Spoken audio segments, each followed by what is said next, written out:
All right, shoot, Dolan.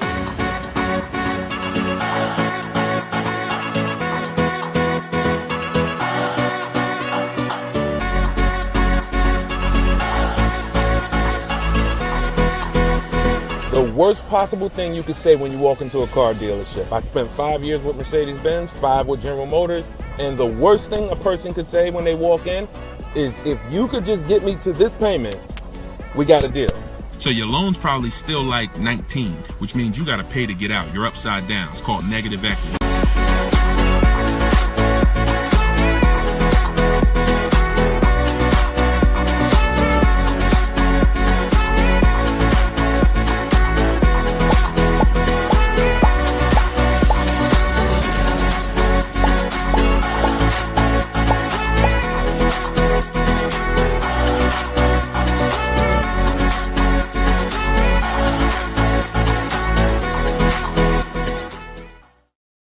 What's going on, everybody? We are officially kicking off episode 1 of Car Shopping Questions and Answers.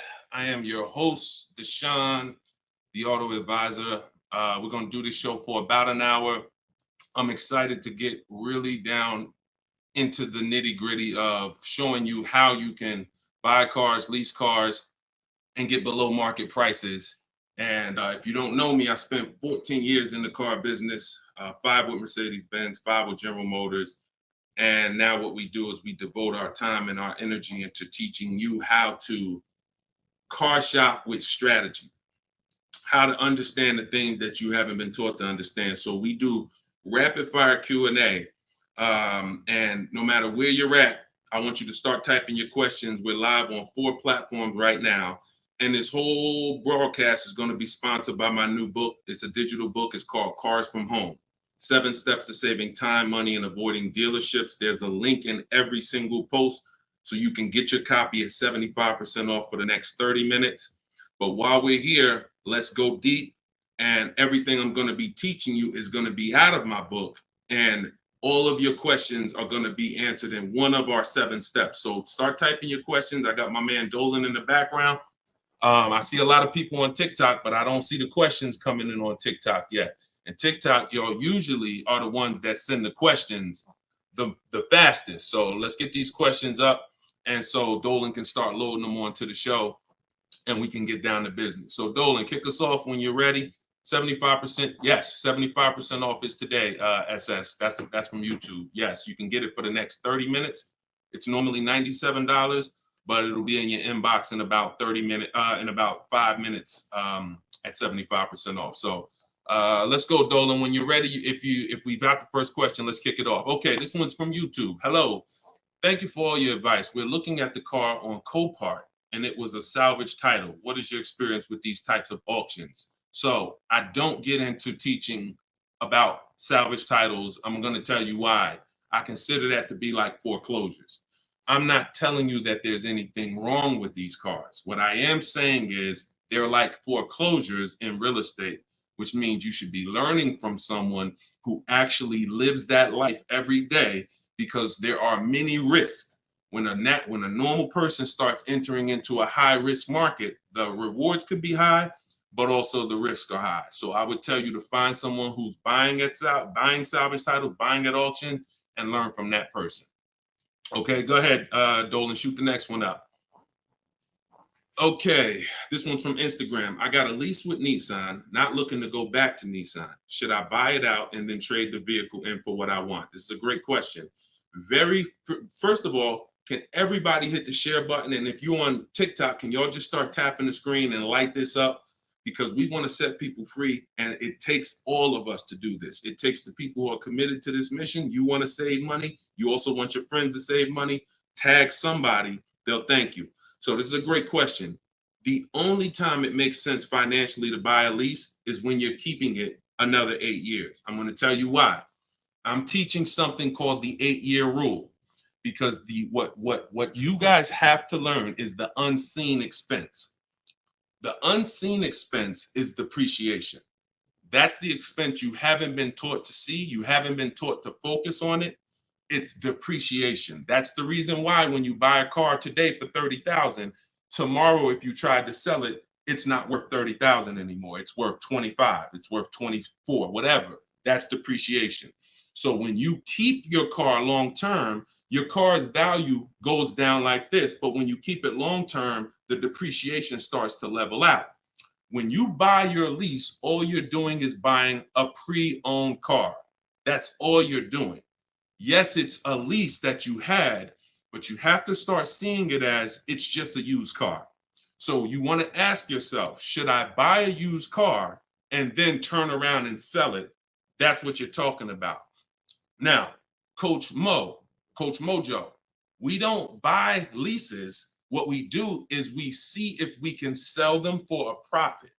If you didn't know you could sell a lease, I want you to type a 1 in the chat. We're going to be peeling back a lot of things you're going to discover as you listen and you stay in this community. You can sell a lease. Most of you have heard of the term lease with the option to buy, but you're not familiar with lease with the option to sell. You have those rights no matter what. 9 times out of 10, we're going to exercise our option to sell. And how you sell, there's 3 ways to sell. There's 3 different types of what I call an equity assessment. This is step 2 in my book. You must do an equity assessment. If you have ever dropped your lease off to a dealership and you haven't done this, then you could have given them thousands of dollars without knowing. So what you're going to do is do an equity assessment by calling the bank, finding out how much you owe. You want to get your payoff. That's going to tell you, let's say it's $18,500. That's your customer payoff. Now what you want to do is you want to see who will pay you more than that, or at least that amount. And we don't go to dealerships for that. We go right online. This takes 20 minutes to do. We're going to go to CarMax.com, Driveway, Carvana, Kelly's Blue Book Instant Cash Offer, AutoNation, and Car Guru Sell My Car. This is going to get us 6 offers, cash offers. See, our cars are not worth what an algorithm tells us our cars are worth. Our cars are worth what a person is willing to pay for today. And when you see those numbers, that's going to tell you if you have equity versus not having equity. So the short version of your question is, Coach Mojo, you shouldn't be buying your car unless you're planning on keeping it another 8 years, because we teach something called the 8-year rule, which is if you're not keeping your car 8 years, you're not going to outlive the depreciation drop in value. So you shouldn't be buying it. You should be leasing. And I know a lot of you probably, oh, well, Deshone, I was taught never lease. I was taught don't lease. I was taught don't lease. Well, you're going to find out the more you stay here, as you just dive in to financial numbers we go over, you're going to see that that's bad advice. And unfortunately, millions of people have been subject to bad advice that has been costing them money. Okay, so we'll go more into detail on that. There's only 2 ways to beat depreciation. Long-term ownership, that's our 8-year plus people. If you're keeping your cars, your next car, if your plan is to keep it 8+ years, I want you to type K in the comments for keeper. Type K in the comments if your next car, you're like, Deshone, my next car, I want to keep it at least 8 years. I want you to type a K. All right? Now, if you are not keeping your car at least 8 years, then you should be shopping for a lease, because that's how you're going to avoid depreciation. We're going to talk more about leasing, because you cannot just get any lease. You have to get what I call a good value lease. We'll go more into detail on that, but that's the foundation, Coach Mojo. Answer those questions first before you think about anything else. All right? Go ahead, Dolan. Shoot the next question up, man. Keep typing the questions, y'all. We're bringing them from all platforms. This one's from TikTok. What to do if you have no pre-approval letter, even with a 730 score? Okay, great question. We don't focus on pre-approval letters. What we focus on is making sure. All right, so I teach something called the bank bidding war. Everything we're going to do from now on is going to be a bid. Could y'all keep tapping the screen on TikTok? I see y'all running the lights up. When y'all keep tapping the screen, what it does is let TikTok know, listen, more people need to get over here because we're talking about something that everyone needs to hear. So I appreciate y'all. Look, they're running them up. What to do if you have no pre-approval letter. So we were taught always get pre-approved. But here's the problem. People got onto it. Whenever we do something and the public starts moving in a way, the big companies adjust to it and they find a way to infiltrate it. Most of the companies that you're trying to get pre-approved from, that I'm trying to get pre-approved from, their goal is to isolate us. Something called restricted pre-approvals. I'm gonna tell you what a restricted pre-approval is and why we stay away from them. A restricted pre-approval limits where you can shop. We'll approve you, but only to shop with Carvana. We'll approve you, but only to shop with our dealer network. We'll approve you, but only to shop with a drive time dealer. Because a pre-approval is the whole purpose when you learn how we shop, which is to shop wide. When you start seeing to shop wide and get multiple offers and see the entire 100-mile radius within where you live as a huge market where people are competing to sell you a car, you'll start seeing why we never want to deal with a restricted pre-approval. So what we do is we use something called the bank bidding war. The only way, how many people have asked themselves, did I get the best interest rate? Type $signs. If you've asked yourself ever, you bought a car and you said, did I really get the best interest rate? Type a $sign if you've wondered that. See, the only way to get something we call price assurance, which is to guarantee. See, these are powerful words that I want you to add to your vocabulary when you're car shopping. We need to guarantee that we got the best interest rate. How do we do that? Getting bids. Experian wrote an article. They allow you to have multiple lenders pull your credit with a hard pull and compete and give you rates within a 14 to 45 day period. Now, don't ask me why they say 14 to 45 days. That's the window. I'm going to teach you how to do it in a way where it'll only take you 2 days and you're going to let tons of people run your credit and you're going to guarantee you got the best rate and it's going to weigh on your score like one hard inquiry. So if one hard inquiry would have dropped your score 9 points, natural. We buy a car, a hard inquiry is going to drop our score. That's natural. But we're going to get 20 hard inquiries and it's going to drop our score the exact same way. This is how it works. You do not let anyone run your credit under any circumstances until after you find your car. In my book, I have something called the Perfect Budget Calculator. I created this tool. What it does is it's going to tell you, it's going to give you multiple goals. It's going to tell you exactly what car you can afford. It's going to tell you how to be under your max monthly payment. And you put everything you want to put in, what your max monthly payment is, we use the standard interest rate. So whatever the interest rate is at this time, we use that. Budget. The only purpose for a pre-approval is to budget. Think about some of you who are homeowners. The only purpose in getting pre-approved was to budget so that you can go buy your house, right? You with me? That's the only purpose. If we don't get pre-approved, we don't know how much we could afford. So when we do, what we do is we take the average interest rate, and that's what we're going to use to estimate our payments. This is in my book. See, I created technology. So some of you are saying, Deshone, is this just a book? No, it's not just a book. I have links in there. I have links to videos in there. I have platforms that I've created and calculators and tools that I created that I wish I could refer to you. No, but they're only in my book. So you can get the book. I'm going to teach you how to do things the manual way. Some things you can say, Deshone, I could do that manually. But if I'm telling you about a tool I created to use so that it can budget for you, then the only way to get it is to actually get my book. You can get it for 75% off in my TikTok bio. You can get it in my Instagram bio. You can go to deshonesbook.com or you can scan the QR code and get your copy for 75% off for 30 minutes. But when you budget, you know exactly how much you can spend on a car and you go find your car under that budget. The Perfect Budget Calculator is going to give you multiple goals. See, here's the problem. When you go out shopping for a car, you notice how you have a budget in mind and you typically tend to go over it. You say, I don't want to spend any more than $500, or I don't want to spend any more than $30,000. But you usually end up going over it because you don't factor in tax. You don't factor in how long the loan, you don't factor these things in. Okay, well, how much? They said I'm pre-approved for $30,000, but What does that equate to in a monthly payment? It's broken. It's a broken system. When we go out, we find the car we're looking for. That's when we are going to now let people run our credit. Never before that. We go out, you find your best deal on a car. That's when you come home and you let multiple people run your credit and fight it out to give you an interest, to give you a loan.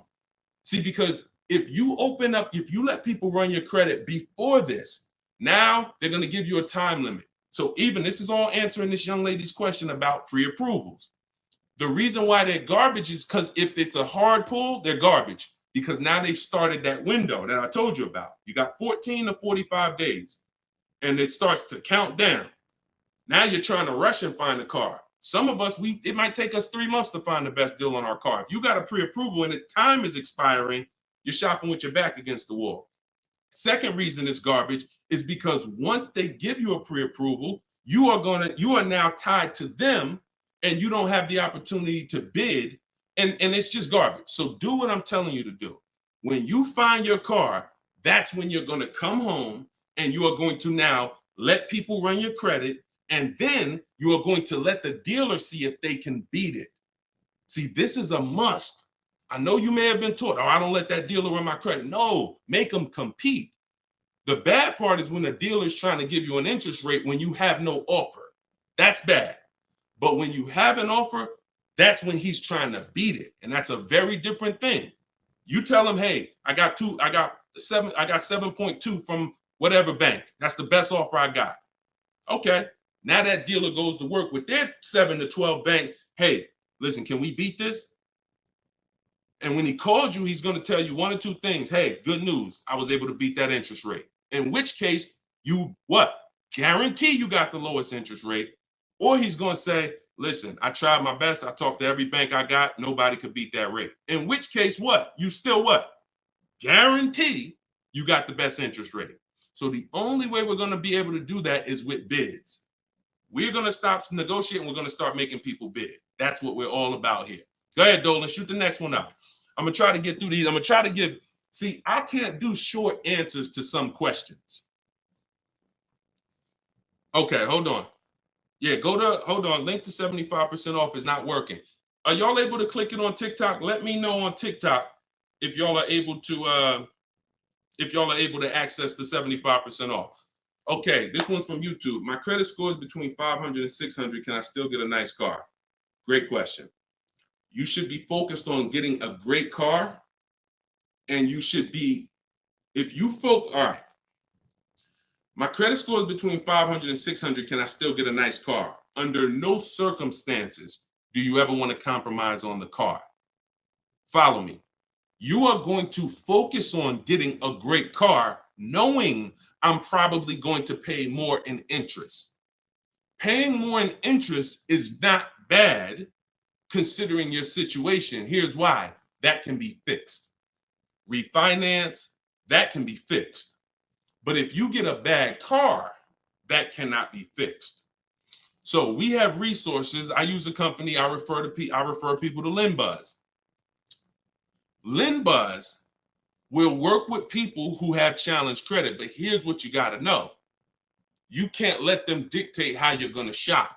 You must have your own shopping strategy. Now, there's two situations where if you have bad credit, how many years are you keeping the car? That's the question. If it's 8+ years, then no problem. I'm going to get the best car I can find. I'm going to pay a little bit more in interest, but as soon as my credit's good, I'm going to refinance that loan. Problem solved. Second person is Deshone. I'm not keeping my car 8 years, but I need a car now. Perfect. You should be trying to set yourself up for a lease in 2 years, in which case you want to get the least expensive car that you can get a loan on. 10,000, 12,000. You're going to use that perfect budget calculator, or you just want to say 10 to 12,000. You're going to try to find a car in that range. I'm going to tell you why. In 2 years, when you go to trade out of that car, if you go and buy yourself a $20,000, $30,000, $40,000 car, you're going to have a bunch of negative equity. And what that's going to do is that's going to stop you from getting a lease. This is what people do. Oh, Deshone, I couldn't qualify for a lease, so I'm going to go out. I want to get that Dodge Charger with the big engine in it because I can't sacrifice for 2 years. I can't be out here looking like I don't have a nice car, problem. I can't help you. But if you're willing to say, because I'm gonna tell you why. I'm gonna tell you why. When you get that Dodge Charger, you usually forced your way into it, bought an older one, paying a high payment, high interest. So in 2 years, when you think you're gonna trade out of it and go lease, you're gonna have a hard time because the negative equity is gonna be so severe. And when you have that $600, $700, $800, $900 car payment, chances are you might miss one of them. This is a disaster because we can't sacrifice. So what I'm telling you to do is say, all right, if Deshon's telling me that the best move financially is for me to be leasing because I'm not keeping my cars 8 years, I need to be getting great leases, but I can't qualify, then my mission is to qualify. That's my mission. So when I look at what that take, what did that take? That means I'm going to get a car now, and that's going to be my sacrifice car. That's going to be my car that I drive for 2 years, build my credit. It's not going to be my perfect car. My perfect car is going to be when I drive a brand new lease off the lot 2 years from now. This is my setup car. So I'm going to make sure I get a low price car where I won't miss a payment. I'm going to build that payment history. I'm going to have minimal negative equity. And then in 2 years, I'm going to make a power move. That's the short term and the long term. That's why it's important to know, is this a long-term car or is this a short-term car? Very important to know. If it's long-term, I told you what to do. You buy a car, refinance later. Short-term, you should be setting yourself up for a lease in 2 years. Buy yourself an inexpensive car, low loan, small loan, and get ready to trade that in 2 years. But you must get a great car in either situation. You can't sacrifice the quality of the car or the whole plan goes to hell. Your car breaks down midway, plan is scrap the plan. So we never compromise. So check this out. I see as soon as you purchase the book, I give you a support email because I do not DM me about products. Everyone gets a support email because we want to handle those issues immediately. DMs I barely see. Thank God we got 2 million plus followers. I can barely see DM. That's why as soon as you get a book, I say screenshot this screen. If you don't get that book within 5 to 10 minutes, check your spam, check your junk. Then you go and you contact support and we'll make sure we email you that copy manually. Okay, because that's what we do. Don't DM, use that support email so we can make sure we take care of you. All right, shoot the next one up, Dolan. Great questions so far. What would dealers try to sell you a car that has issues? Don't sign up for these answers. That's why does the sun rise in the east and set in the west? Some questions are not worth trying to answer. Just plan accordingly and move accordingly, knowing these things are. If the people who are supposed to be taking care of you with cars are not educating you, are not moving with integrity, then you better be educated. Remember that.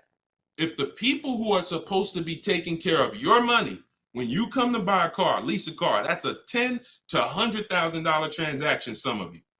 If those people are not moving with integrity, and you cannot guarantee that, a smile doesn't guarantee that, talking nice doesn't guarantee that, you better be educated.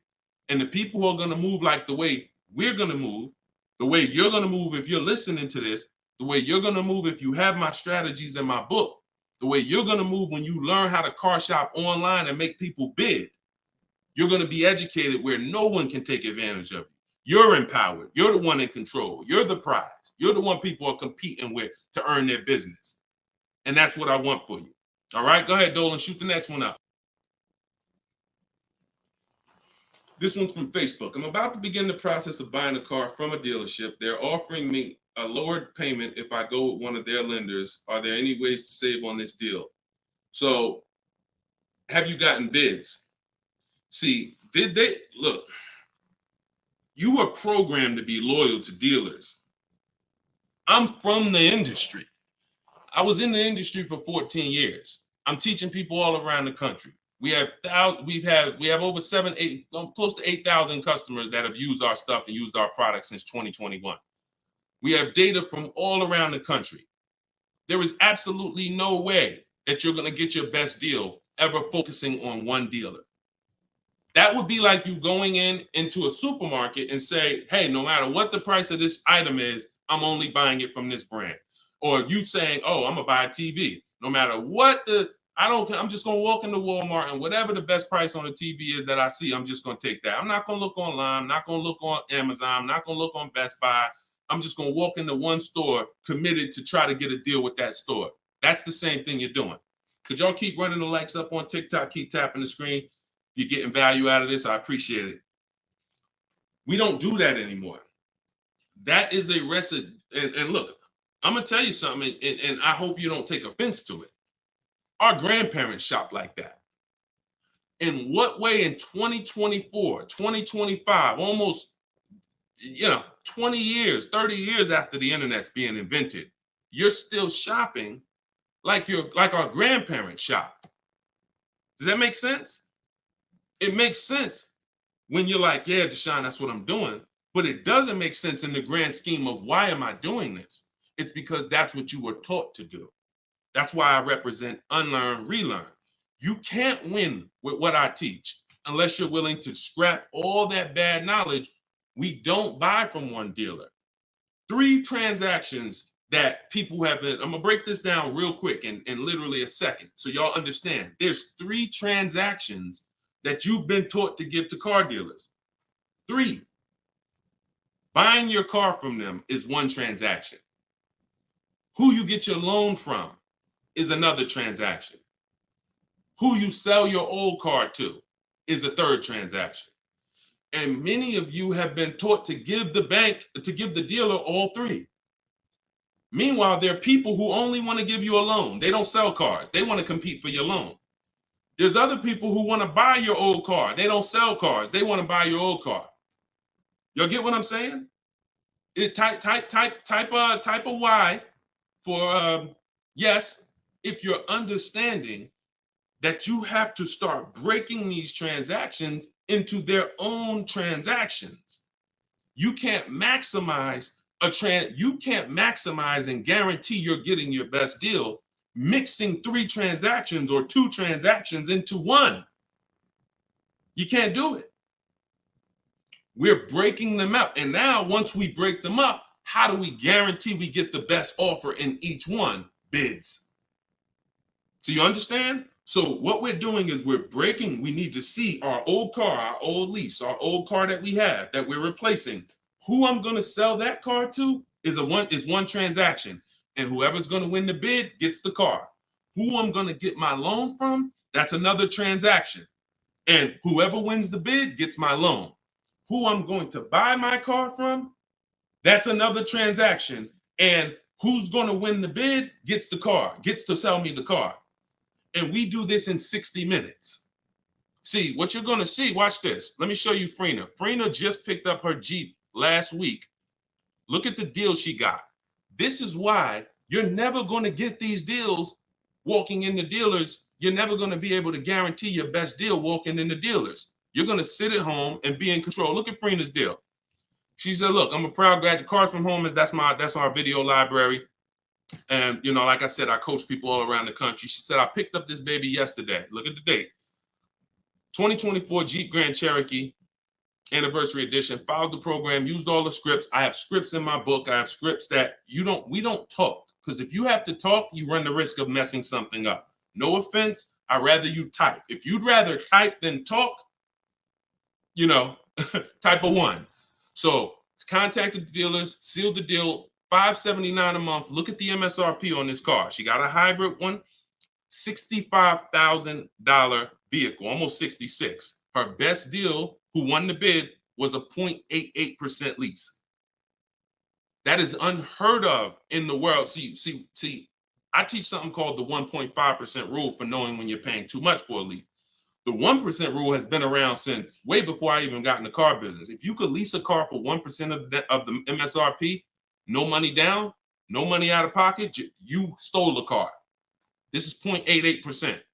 I owe it all to Deshone. Without this program, I wouldn't have had the tools to shop from home. Shopping from home the right way is how you're going to win. Some of you may have tried, Deshone. I tried. It seems hard. Yeah, because once the internet was invented, internet salespeople got invented. And internet salespeople are trained to make it hard they got to make money.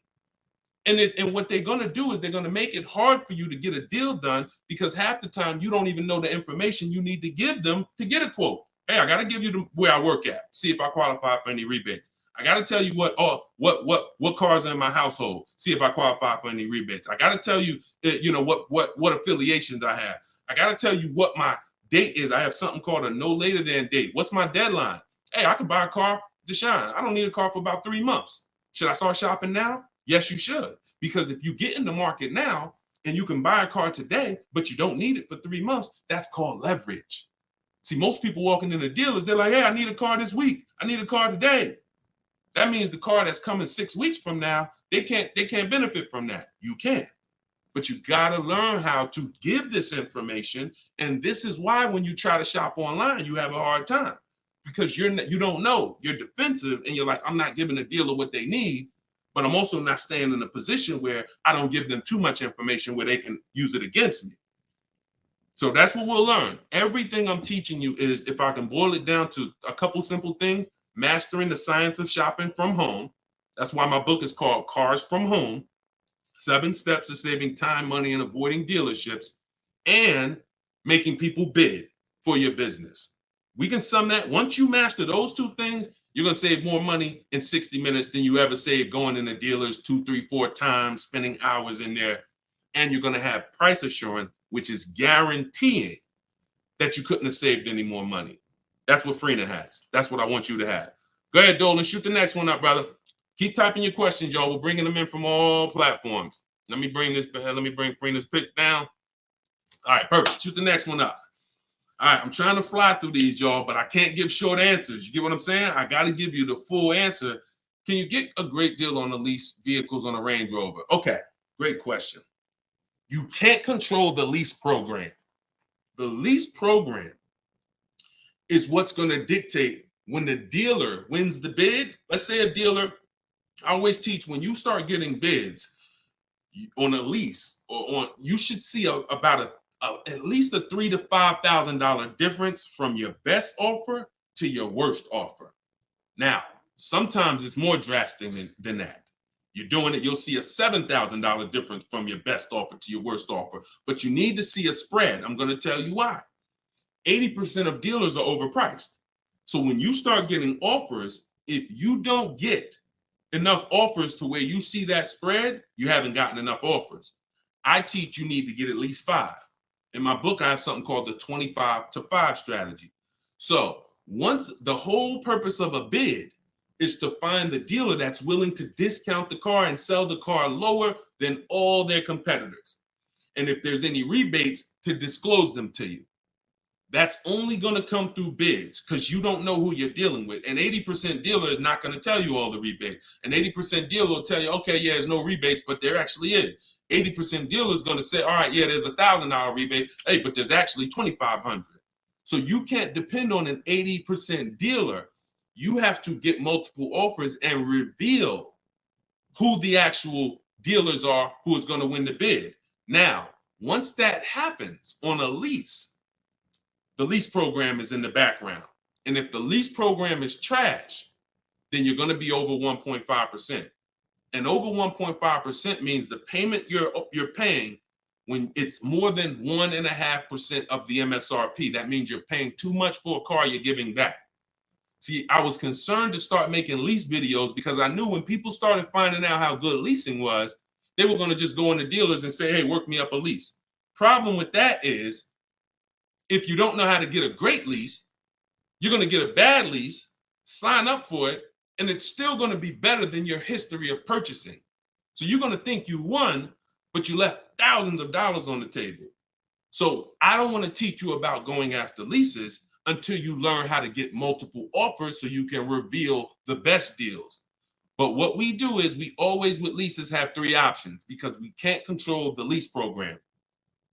And if we can't control the lease program, we need to have a bet. Because look, y'all, there's tons of companies out there that are offering bad leases and people are signing up for them. especially some luxury brands. Every car has a different lease program. Luxury brands will say, hey, we're going to put a bad lease out there because we know we can ego sell people, which means, hey, come on, Mr. Jones, come on. How long you been driving Range Rovers? Man, I've been driving them for 12 years. All right, well, come on. You really gonna leave Range Rover over a couple dollars?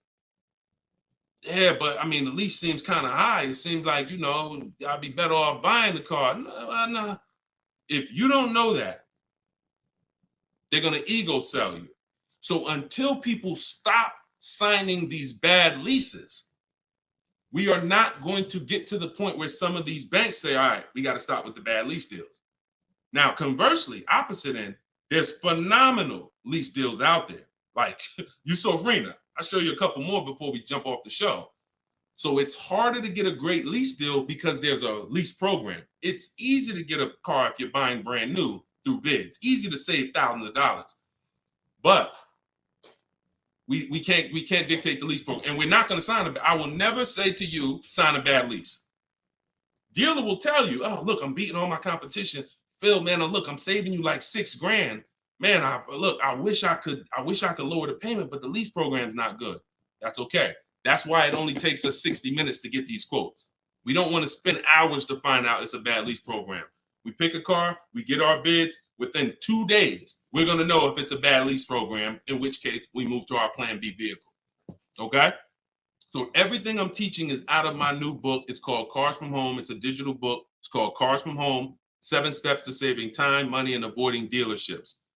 Your goal is to master the science of car shopping from home and to start making people bid for your business.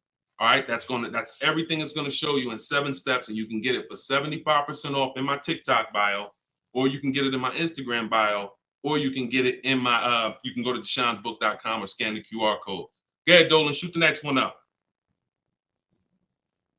This one's from TikTok. How do I get out of negative equity? 3 options for negative equity. That's it. And after I tell you these 3 options, I need you to know the cause. The cause is super important because I can give you a Band-Aid, but if you don't know the cause, you're going to continue to be in trouble. 3 options. 2 lead to a new car. 1 doesn't. Negative equity is the bad credit to people with good credit because if you have too much, it will stop you from getting your car. So your first option with negative equity is to pay it off. Here's what happens. You want to use that equity assessment process that I told you about a little while ago. You're going to call your bank, find out what you owe. After you find out what you owe, you're going to go to those websites I mentioned, CarMax, Driveway, Carvana, Kelly's Blue Book Instant Cash Offer, AutoNation, Car Guru, Sell My Car. That's going to give you 6 cash offers. These people are bidding on cars every day. They usually put their best offer out there. In 30 minutes, you'll have 6 offers. They pay more than dealers on average. In fact, 2 or 3 of those bids you're going to get are actually from dealers. So it's a nice mix of offers. 3 of them are from online car buyers, CarMax, Driveway, Carvana. 3 of them are from car dealers, local car dealers. So it's a nice mix, but they're bidding. That's going to lead to the least amount of negative equity because remember, when you get bids, you're getting the most value. You're getting the most savings. You're getting the most money when you are getting bids. So let's just say you pull your payoff and it's $16,000. Your highest bid is $14,000. That means you have a $2,000 negative equity gap. You are much better off coming up with the $2,000 and paying that car off and going into your next transaction clean. That is the best way to go. Because now, if you can't do that, I'm going to tell you why it's the best way when I tell you the second way to get out of negative equity. If you can't pay the difference, then that means you must bring that car. You can't do a separate transaction with that car because you need the dealer who you're going to buy the car from to wrap the negative equity into the new deal. They are still going to win the bid. You must, in all cases, only deal with dealers who won the bid. But once they win the bid to sell you the car, now when you come to them, You're gonna now bring your old car into it and see what it's worth to them. When you see what they can pay for it, you're going to see in most cases, it is not going to be the highest number you got from the online buyers. So if the online buyer's highest number was 14, maybe that dealer can only pay 12,200, 12,500. And you might say to them, hey man, but CarMax was offering me this. They're not going to be able to match it in most cases. It's just not possible because they can't win both bids. If you start buying cars for the most money, selling cars for the least money, it won't take you long to be out of business. That's probably what happened to Vroom. They were buying cars for the most money and then trying to sell them, and they weren't able to make the profit. So we must separate the process, but if you can't pay the difference, you now must bring your old car into the process after a dealer wins the bid, introduce them, hey, this is the car. Now, they've already won the bid. They beat all their competition to sell you a car. So they've already proved they're a 20% dealer. Now you're bringing your old car, and you're going to see that. If I would have sold it to them, I would only had 2,000 negative equity. But bringing it over to this transaction, I actually got like 3,700 negative equity. And there's nothing we can do about that. That's why I said the plan A is always, if you can cover the difference, cover the difference. If you can't, that's your only option. Now, here's the third thing. I told y'all 2 things lead to a new car with negative equity, 1 doesn't. If you have too much negative equity, you have to understand loan to value ratios. Loan to value ratios have nothing to do with credit scores. That's why I call negative equity the bad credit to people with good credit. When you bring your negative equity over, the bank is only going to lend a certain percentage above the price of the car. So if the price of the car is 30,000 and you have good credit, the bank might only lend 36. They might only lend 20% more, 25% more than the price of the car.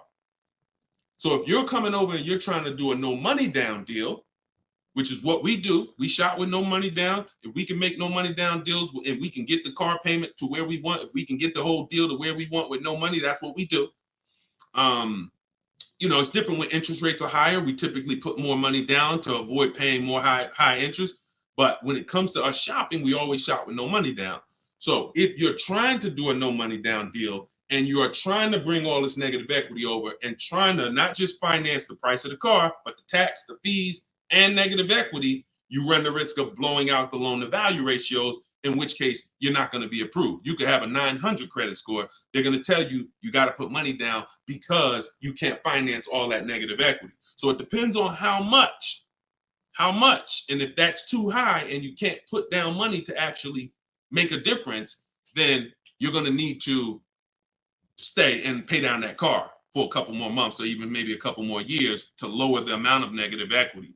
So that's how you get out. That's all in my book. 3 ways to get out of negative equity. But what you got to know is the cause. Only legitimate reason for negative equity is because you had an emergency and you had to switch cars. Now, if we go by things that can be prevented, like Deshone, I bought a car, it's breaking down. Well, that means you bought the wrong car. We can prevent that with knowledge. Now, if you say, Deshone, I just wanted a new car and I switched it, that's costing you.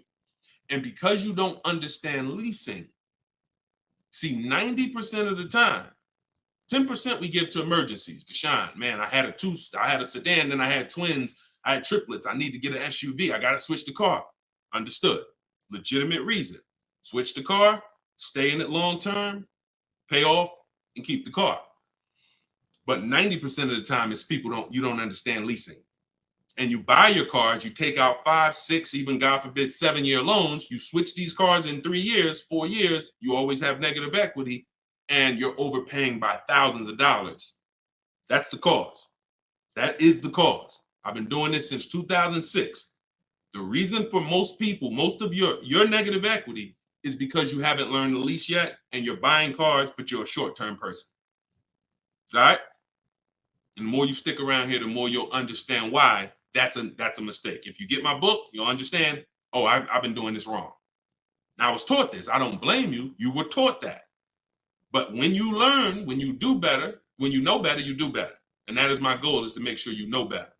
My pleasure, Reggie. You said thank you for everything. My pleasure. Absolutely. Everything I'm teaching y'all is out of my new digital book, Cars from Home, 7 Steps to Saving Time, Money, and Avoiding Dealerships. You can get your copy for 75% off as part of our launch in my TikTok bio, in my Instagram bio, or you can go to deshonsbook.com. There's a link in the comments, or you can scan the QR code if you're watching us on the television, and you can get your copy for 30 minutes. Once that timer expires, book goes back up to $97. So get your copy before the timer runs out. Go ahead, Dolan, shoot the next one up. All right, this one's from YouTube. Appreciate all of your content. Thank you. We are looking to buy our teenage daughter her first car.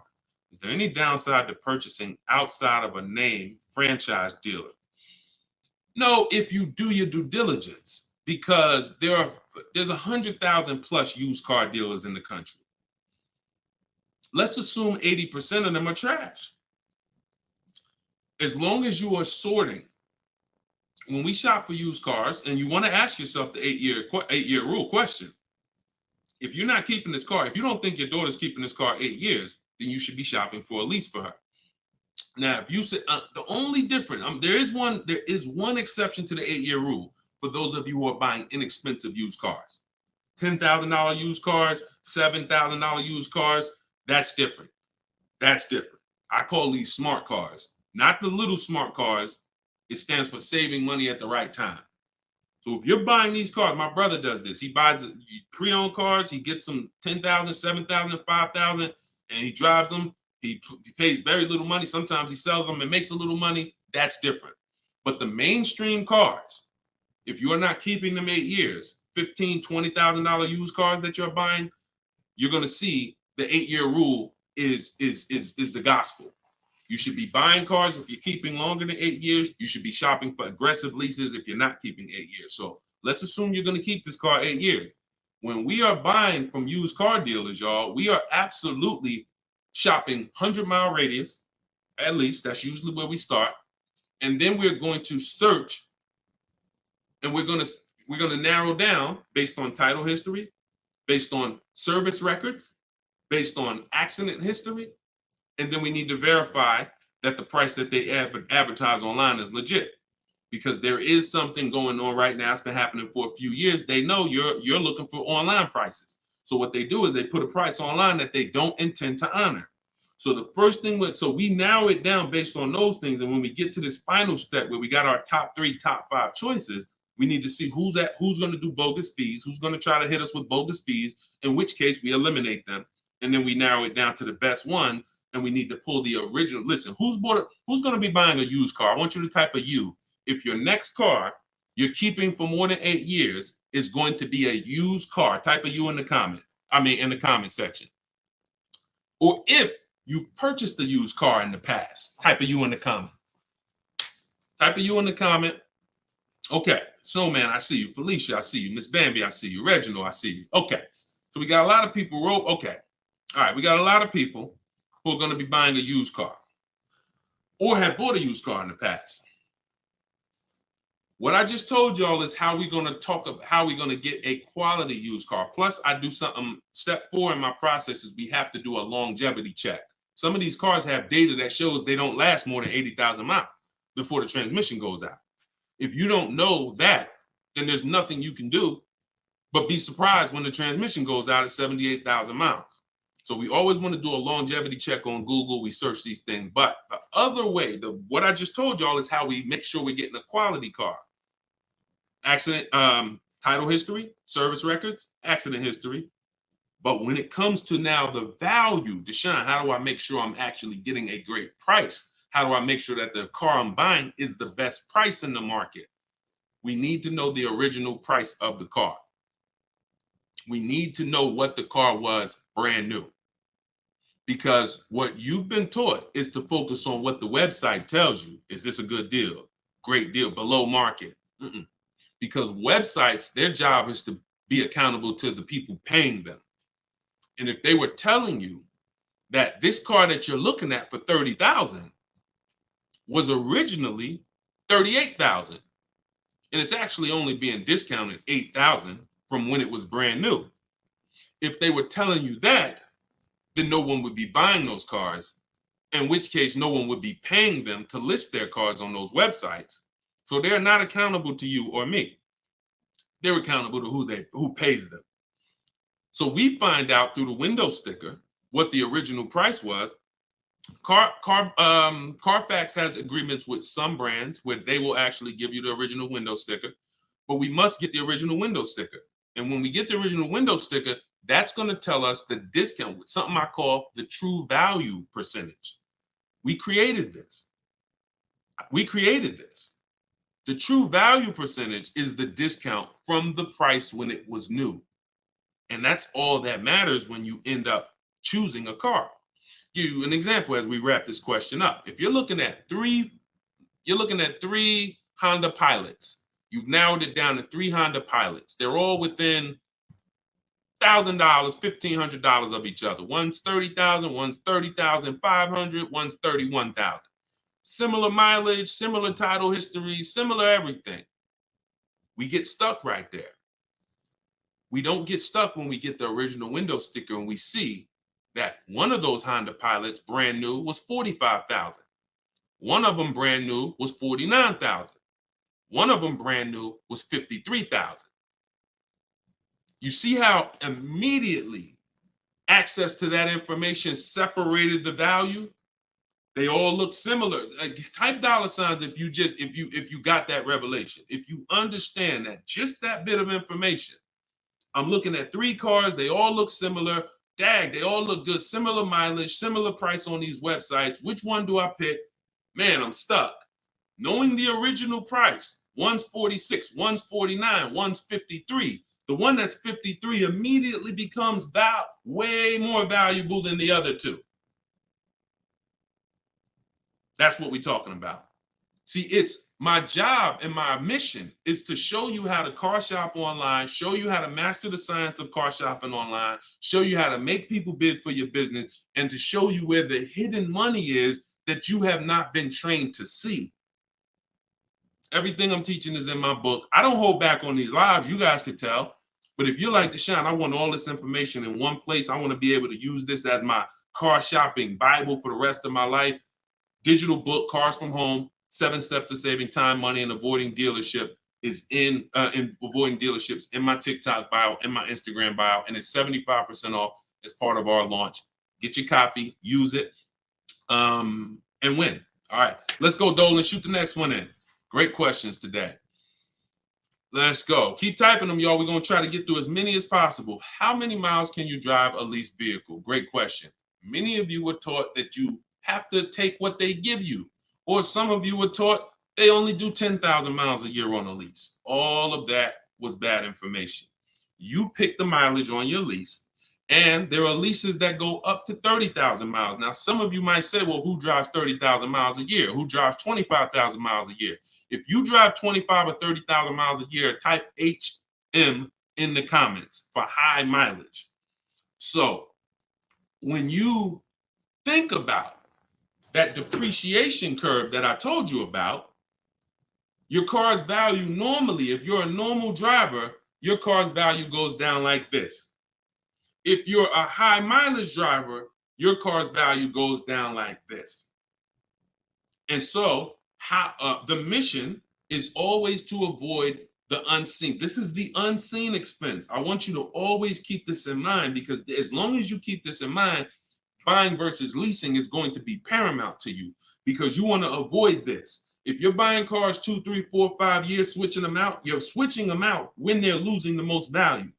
But long term, the value cools off, the depreciation levels out. You don't lose as much value over the years. Some of you have cars that's been outside for 8, 9, 10 years.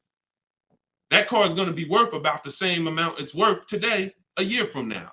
You've won. That's the goal, to get to that level. If you're buying, if you're like Deshone, I'm not keeping a car 8, 9, 10 years. I'm not going to ever reach that level. Then you should be shopping for leases to avoid the depreciation hit. So when it comes back to 83rd degrees question, you can tailor a lease up to 30,000 miles a year if you want. And here's where I learned this. I was a manager at Hyundai for 6 weeks. Guy came in. He was returning his lease on a Hyundai Sonata. I was doing the lease return for him. And I said, hey, you leased this? He said, yeah, I always lease. I'm in sales. I'm on the road. every day. I used to buy my cars, and I would have a bunch of negative equity all the time. I was just losing thousands of dollars every time I went to replace the car. It wasn't worth what I owed on it, and I just kept rolling it over. I stopped doing that when I found out about leasing. Now, same time he's telling me this, I know that I've also sat with people who came in with high mileage with 10, 15 grand of negative equity. So what he's telling me, I've experienced, and I'm trying to help these people and dig them out of this hole and help them get another car, but they have a ridiculous amount of baggage from the old car. So he told me that, and I saw his payment, and I said, man, this payment is only like $175 a month more than a really good deal on a regular lease. And so from then I understood. I'm going to teach people that you need to understand, if you get a great lease deal and then you bump the mileage up from 12,000 to 22,000 or whatever you need, you're going to pay thousands less than if you bought the car and just took that depreciation hit. You bring that car back with 75,000 miles in 3 years, the car is worthless, but you still owe $17,000 on it. That's the difference. So leasing mileage, you pick it, and you can customize it up to any amount. But we always shop for 12,000 miles a year. Always. We don't shop for high mileage leases. When we get our quotes, if you're using what's in my book, the 25 to 5 strategy, we get our quotes with 12,000 miles a year. And once somebody wins the bid, then we convert the bid. We tell the winning dealer, hey, could you show me what the payment's going to be with 18,000 miles a year? And then we customize the lease. If we're going to do any down payment, we always customize after we've identified the winning dealer. Great question. Great question. Go ahead, Dolan. Shoot the next one out. Great questions today. All right, keep typing them, y'all. What advice would you give a first-time buyer who doesn't want a car note? Then go save up your cash and go get the best car you could afford. But why is it we always, Whitney, just send an email to support. If you're having trouble getting your book, just send an email to support. We'll send you a copy manually.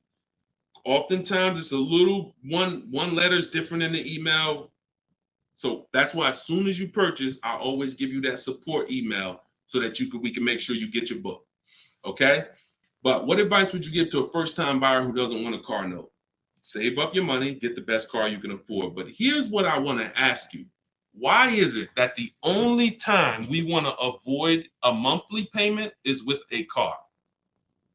We don't say to the electric company, I don't want a monthly payment. We don't say to the water company, most of us who are buying a house, we have a mortgage. Most of us who are renting, we pay rent every month. Why is it that the only thing that we say we don't want a monthly payment on is a car? Why? Now, I'm not telling you paying cash for cars is bad, but I'm telling you that if you're dealing with a mindset that is, I'm going to pay cash and save up and get a car that is less than a quality car because I don't want a monthly payment. So I'm going to get a car, save up, scrape together some cash and get a car that is less than I could actually get if I used a little leverage, little loan. See, there's something called over leveraging. I'm going to take a 7-8 year loan to afford a car. That's called over leverage. That means you're trying to get a car that you truly can't afford, but you're going to use the bank's money to actually do it. That's over leverage. That's like going in and saying, hey, I'm going to get a 50-year mortgage because I don't want to buy a $300,000 house, $400,000 house. I want to buy a $600,000 house. So I'm going to get a 50-year mortgage so that I could afford the monthly payment. When you do this, there's, again, cash buyers. Nothing wrong with that. But I'm concerned with the mindset, the reasons why. Because the reasons why it makes sense to pay cash is to avoid the interest if interest rates are high. 7, 8, 9%, you want to pay cash? Great. But there are people who come into the dealer. I was blessed to work in some very affluent towns, white collar and blue collar towns. So I had people making 30, 40,000 a year. I had people making 30, 40,000 a month. And what was interesting to me is those who were able to afford paying cash for the car could write a check, because when I would ask them, how are you going to pay for the car? They would ask me, well, what are the rates? If I had a 0% interest rate or 1% or 2%, if their money was making money for them, they wouldn't put it into the car because they see the car as a depreciating asset. What does that truly mean? When I put $30,000 into the car, what is my $30,000 worth to me in 5 years? Let that sink in. Anybody who's paying cash for a car, if you're bringing money out of stocks where you're getting 8%, 7%, 10%, bringing it out of real estate where you're getting 10%, 12%, 15%. When you put that $30,000 in a car, what's that car worth in 5 years, y'all? What is a $30,000 car worth in 5 years? Average miles, 60,000 miles driven on it, 30,000. What is it worth in 5 years? Throw some numbers out there. Throw some numbers out there. Let's see. See what we come up with. My guess is 30,000. Knew that car in 5 years is probably worth like 14. Okay, Pink Butterfly said 13. 19 is too generous, I think. 17, 12. See, some people may be confused about this seller's market we had for 3 years because you might have just sold the car in 3 years and made some money over the last 3 years. That market's gone. So you might have really said, Deshone, I bought a car for 30 and I sold it in 3 years. I sold it in 2022 and I got 23 for it. Well, that's never going to happen again unless we have another, worldwide inventory shortage, in which case resale values go up. Normal market, yep, 12, 13, 14, 15 generously. So a person who's looking at their cash and what their cash is doing for them, they look at that. I put that money in my car, 30,000. That money could have been in the market, and that 30,000 in 5 years could have earned me another $6,000 of interest, $7,000. In which case I'm up. But at that 30,000 in the car is worth now 15 or 14. So these are the things. I don't teach one size fits all. I teach custom. I teach, it depends on what you're doing with your money. If your money's invested and interest rates are low, then leverage a little bit. If your money's not invested and you're like, Deshone, I got my money in the mattress, I got my money in the bank, I'm not really doing anything with it. All right, pay cash, keep things low. Keep things low. If interest rates are high, pay all the cash, higher down payments, get the loans out of here faster. That's why, see, one size fits all car buying advice, I hate. That's what has failed you. This one size fits all formula. Everyone should do this. Everyone should pay cash. Everyone should get a used car.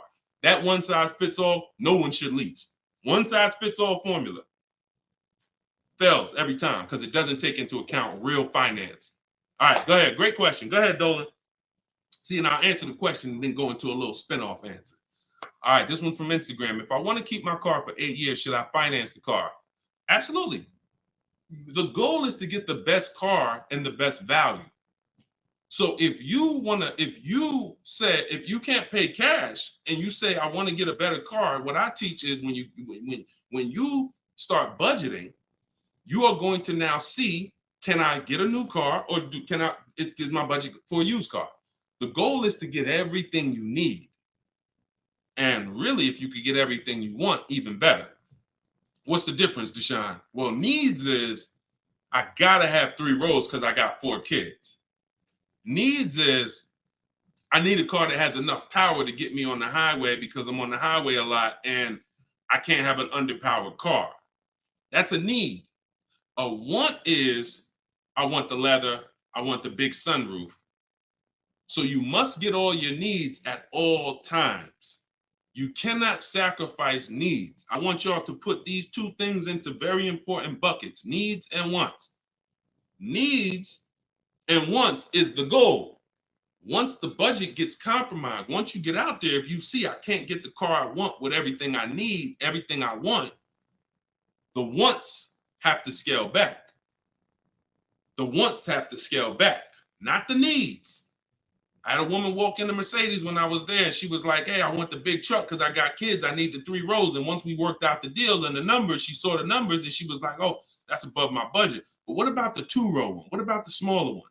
I said, didn't you say you need 3 rows for the kids? Yeah, Yeah, you're right. You're right. See, she's about to take a need out to get a want. Does that make sense? So needs and wants are the big things. Needs will make you switch the car because you didn't get what you need. And when you switch the car, you lose money. So when you didn't get what you need, you will switch the car and lose money. If you didn't get what you want, that's easier to bear. Needs is like from day one, this car is not doing what I needed to do. So we must get our needs first. And that's what we talk about. So then you choose, can I budget, get me a new car or a pre-owned car? And once you make that decision, you just go out and you're now shopping the market. I use, in my book, I have something called the multiple marketplace strategy. This is when we shop for used cars. We're on all the marketplaces. We're seeing the whole market as one big marketplace. Everywhere cars are, we are looking and we're narrowing it down to our best, top 3, top 5. And then we're taking one across the finish line. You can't get below market deals on a used car until you see what the market is. See, let me go deep on this for a quick second. The goal for me, if you're learning from me, your goal is to get below market deals, below market leases, below market. You saw Freena's lease. That's a below market lease. That's not a lease that you see advertised that people are getting. So below market pre-owned cars. In order for you to get a below market pre-owned car, you got to know what the market is. So sometimes you're going into one dealer and you're looking and saying, okay, let me negotiate with him. That's a mistake. You don't know what the market is. When you see the low side of the market on a used car, now you're able to see, again, if you're shopping the right way, there's always a spread because there's always people untrained who are going to pay the higher prices. They're going to walk into those dealers. They're going to go back and forth, take $2,000 off. They think they won, but you were negotiating with one of the higher price dealers. So because he took $2,000, $3,000 off, you think you won, but you were at the wrong dealer to begin with. So once you actually see the low side of the market, we zero in on that. And we zero in on that, and we look to take one of those deals across the finish line. Can't get below market deals if you don't know what the market is. That's why when we look at used cars, we're not looking to buy the first day. We're not looking to buy the second day. Sometimes some of you are like, Deshone, I got a couple months. You might want to watch the low side of the market. You might want to, we always get alerts when we go in. This is all in my book. If you like Deshone, I want to know all of this. I need this in my hand. It's in my book, Cars from Home, 7 Steps to Saving Time, Money, and Avoiding Dealers, 75% off in my link, in my bio, TikTok, in my bio, Instagram, or go to deshonesbook.com or scan the QR code. But when we are getting these, when we are looking at the low side of the market, you might want to watch it. You might want to watch it and see, okay, and then we have alerts on. So every new car that pops up on these marketplaces, we get an email immediately. So we get an email immediately, and if I know that the low side of the market is 22, 23, the minute that car comes on, I'm going to be one of the first ones on it, where everyone else is going to hesitate. When a dealer gets a new car, typically a person who doesn't know the market, they're going to go in there and they're going to be like, all right, is this really a good deal? Meanwhile, we know the market, so we know in a minute, I'm going to snatch that deal before anybody even knew it was there, because the best deals do not last. And that only comes from knowing the market. All right? Go ahead, shoot the next one up, Dolan. Great questions today. This one's from YouTube. What can I do to increase my confidence so I can negotiate more intelligently, stop negotiating, and start making people bid? Who's not a good negotiator? Type me. You're not a good negotiator. Type me in the comments. Not a good negotiator. Type me in the comments. Okay, that's most of you. And I'm a good negotiator, but you can't get guarantees being a negotiator. Pay attention to what I'm saying. I'm a good negotiator. I did it for a living, but I can't guarantee the lowest price negotiating. The lowest price only, the guarantee of the lowest price. I could be a good negotiator. Negotiator is always going to leave wondering, if you go back and forth with somebody, back and forth, back and forth, back and forth, you always leave wondering, could I have gotten a little more? That's not a guarantee. That's not price assurance. Bids, guarantee, because I'm getting 5 to 7 offers. I'm having, in my case, I teach the 25 to 5 strategy. We're connecting with 25 dealers. We're getting 5 to 7 bids. Whoever wins the bid, win. That means you beat 25 dealers to earn my business. That means I guarantee that I paid the lowest price and I don't have to talk. That's why in my book are scripts, online scripts. That's the one part that I can't teach you. I can't teach you. It's not that I'm holding back. I can't teach you what my scripts are that are copy and paste. When they say, hey, when can you come in? My script says, hey, well, I'm actually going to be handling my whole transaction online. Oh, actually, well, we don't quote online. Okay, that's not what other dealers are saying. Should I remove you from my list? See what I'm saying? When we're copying and pasting and we know what to say to everything they're going to type, now we move things forward. We keep it on our agenda. This is all in my book, in my video library. This is what the people who have learned from me for the last 3 years have been doing.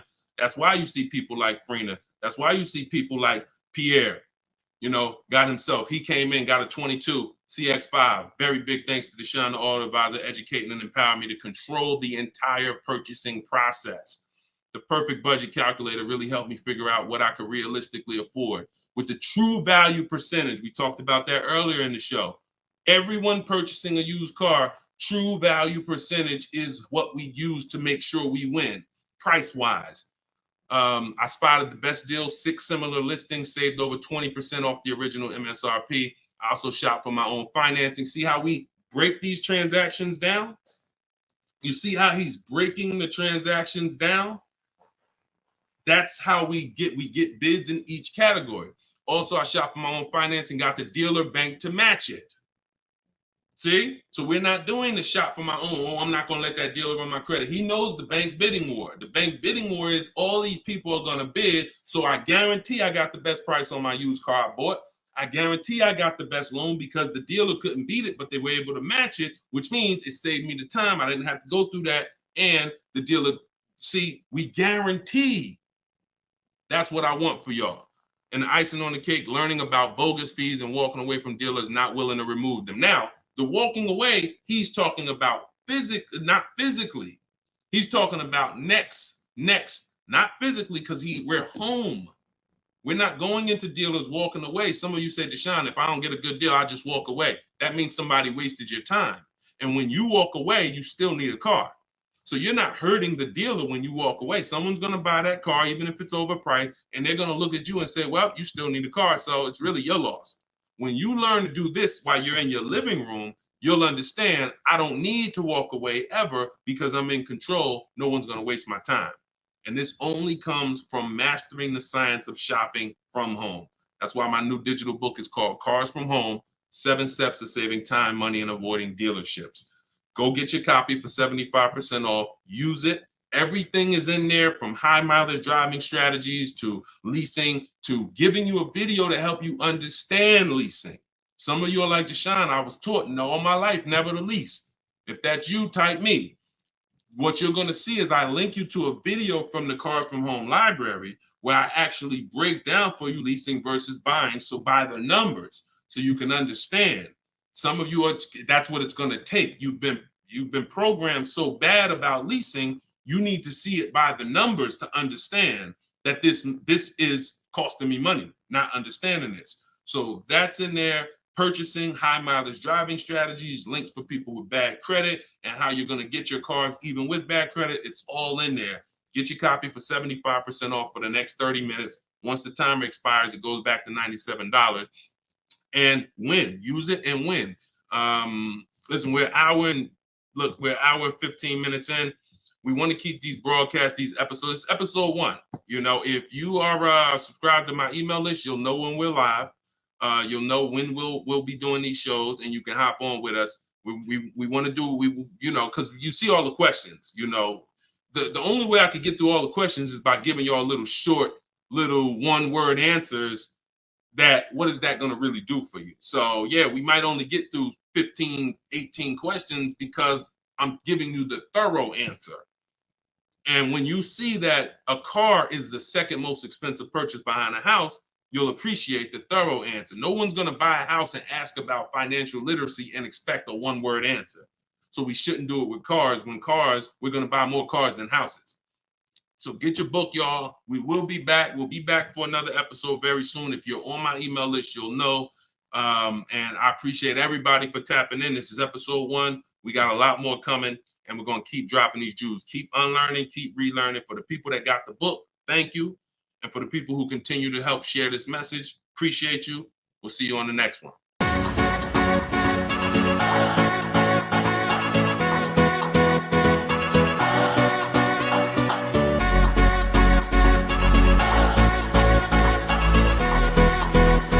The worst possible thing you could say when you walk into a car dealership. I spent 5 years with Mercedes-Benz, 5 with General Motors, and the worst thing a person could say when they walk in is, if you could just get me to this payment, we got a deal. So your loan's probably still like 19, which means you got to pay to get out. You're upside down. It's called negative equity.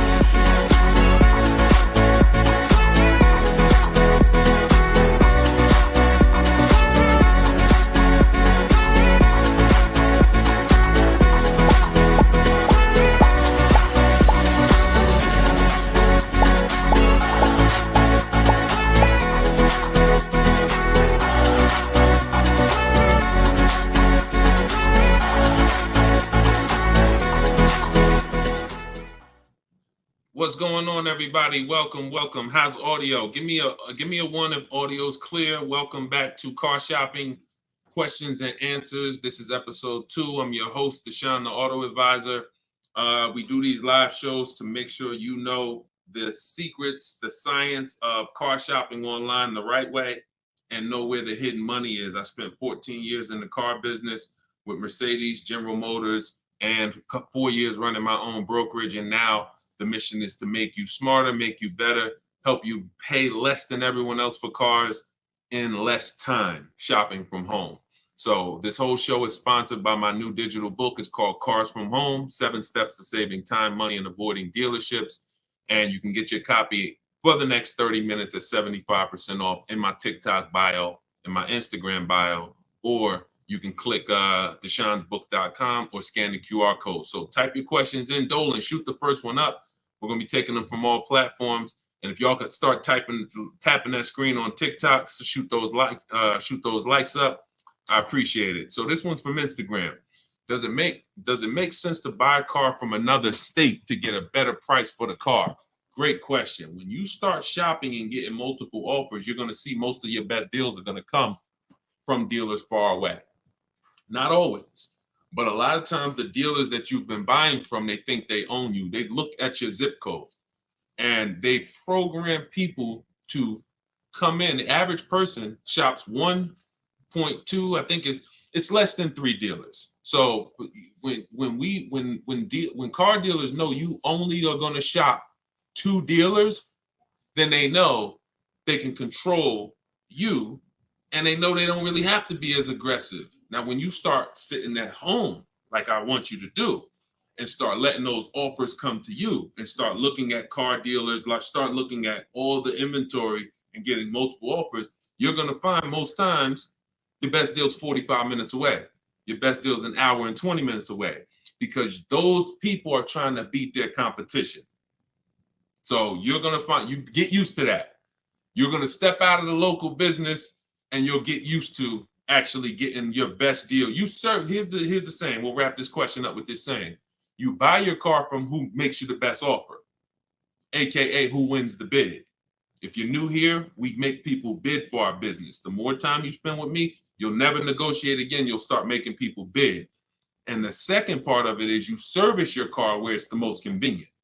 You service your car where it's the most convenient. You buy your car from who makes you the best offer. All right?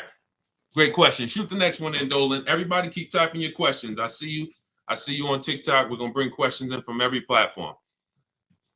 Go ahead. This one's from Instagram. Should you buy a car from a rental car sales place like Enterprise or Hertz? First of all, that would be low on my list. They'd have to, and look, I'm not telling you anything's wrong with that. What I'm telling you is that should be low on the list. When we're looking for used cars, rental cars should be low, and they got to be better priced than the cars that are not rentals. So I'm not going to Enterprise looking for what they have. I'm going on market. We use 8 marketplaces, y'all. When we shop for used cars, I have something called the multiple marketplace strategy.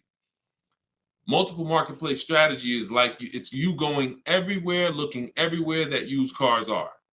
Example, if you were buying a TV, would you walk into Walmart and just say, all right, let me just look at this TV y'all got. All right, y'all want $1,000 for it? But no, you would be online looking at Walmart.com, right? Amazon, Best Buy, and any other website with a TV, right? Type right if that's the way you would shop. You look at someone who just walked into Walmart and say, why are you shopping like that? You see, so we bring the same things to car shopping. Same things. You're going to stay at home and you're going to go on these websites. CarMax is in the running. Carvana's in the running. None of these people we buy from exclusively, they must win the what? Let's go. Type fast. I want to see y'all typing. I want to have this conversation with y'all, but you got to type fast. They must win the bid. So CarMax is there, Driveway's there, Carvana's there, Cars.com is there, Auto Trader is there, Car Gurus is there. We even look at eBay Motors. So everywhere they're shopping, they're putting inventory. That's where we're looking. Now, if a rental car place has their inventory listed there, then they're in the runnings. If they have their inventory listed on their little website and they just want to sell local people these cars, no, we're not interested. We're not interested. Great question. Go ahead. Go to the next one, Dolan. This one's from TikTok. Is an extended warranty worth it if you buy your lease? I don't get why so many people are buying their leases. Make it make sense to me. Used cars. If you're not, see, we're finding that a lot of people buying their leases because they actually don't know how to shop. So when you look at the deals that we get, you in the last broadcast I showed you Freena. You've seen Greg, $527 a month, $56,000 Kia EV6. You've seen Taupe, $690 a month. She leased her car, $690 a month, $54,000 BMW. Now I know y'all are looking like there's no money down on these particular deals, and saying, oh well. If everybody's if these don't look like the deals I see on the commercial, that's because they're not. You're not going to get great deals looking at commercials. Ignore commercials. But we found that people are buying their leases because they don't know how to shop. And that's not a reason to buy your lease.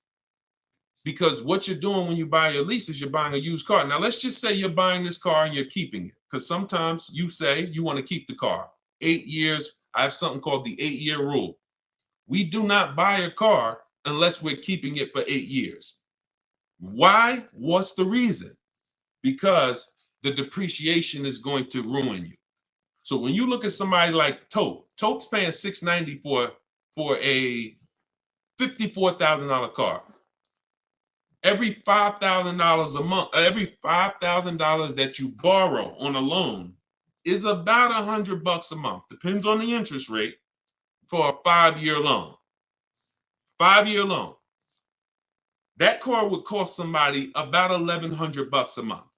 She's paying $690. See what I'm saying? So when you look at the fact that that's probably what a used BMW payment would cost her, but she's driving a new one for that. So if we're not keeping our cars 8 years, this should be your mission. Shopping for a deal like this, not buying a used car that you've already been leasing for 3 years, and now you're about to put a loan on it for 5 or 6 years for the balance. Does that make sense? We are not tying up our time in cars. It's only two purposes. I'm going to get a great lease deal, or I'm going to buy a car I'm going to keep for 8, 9, 10, 12 years.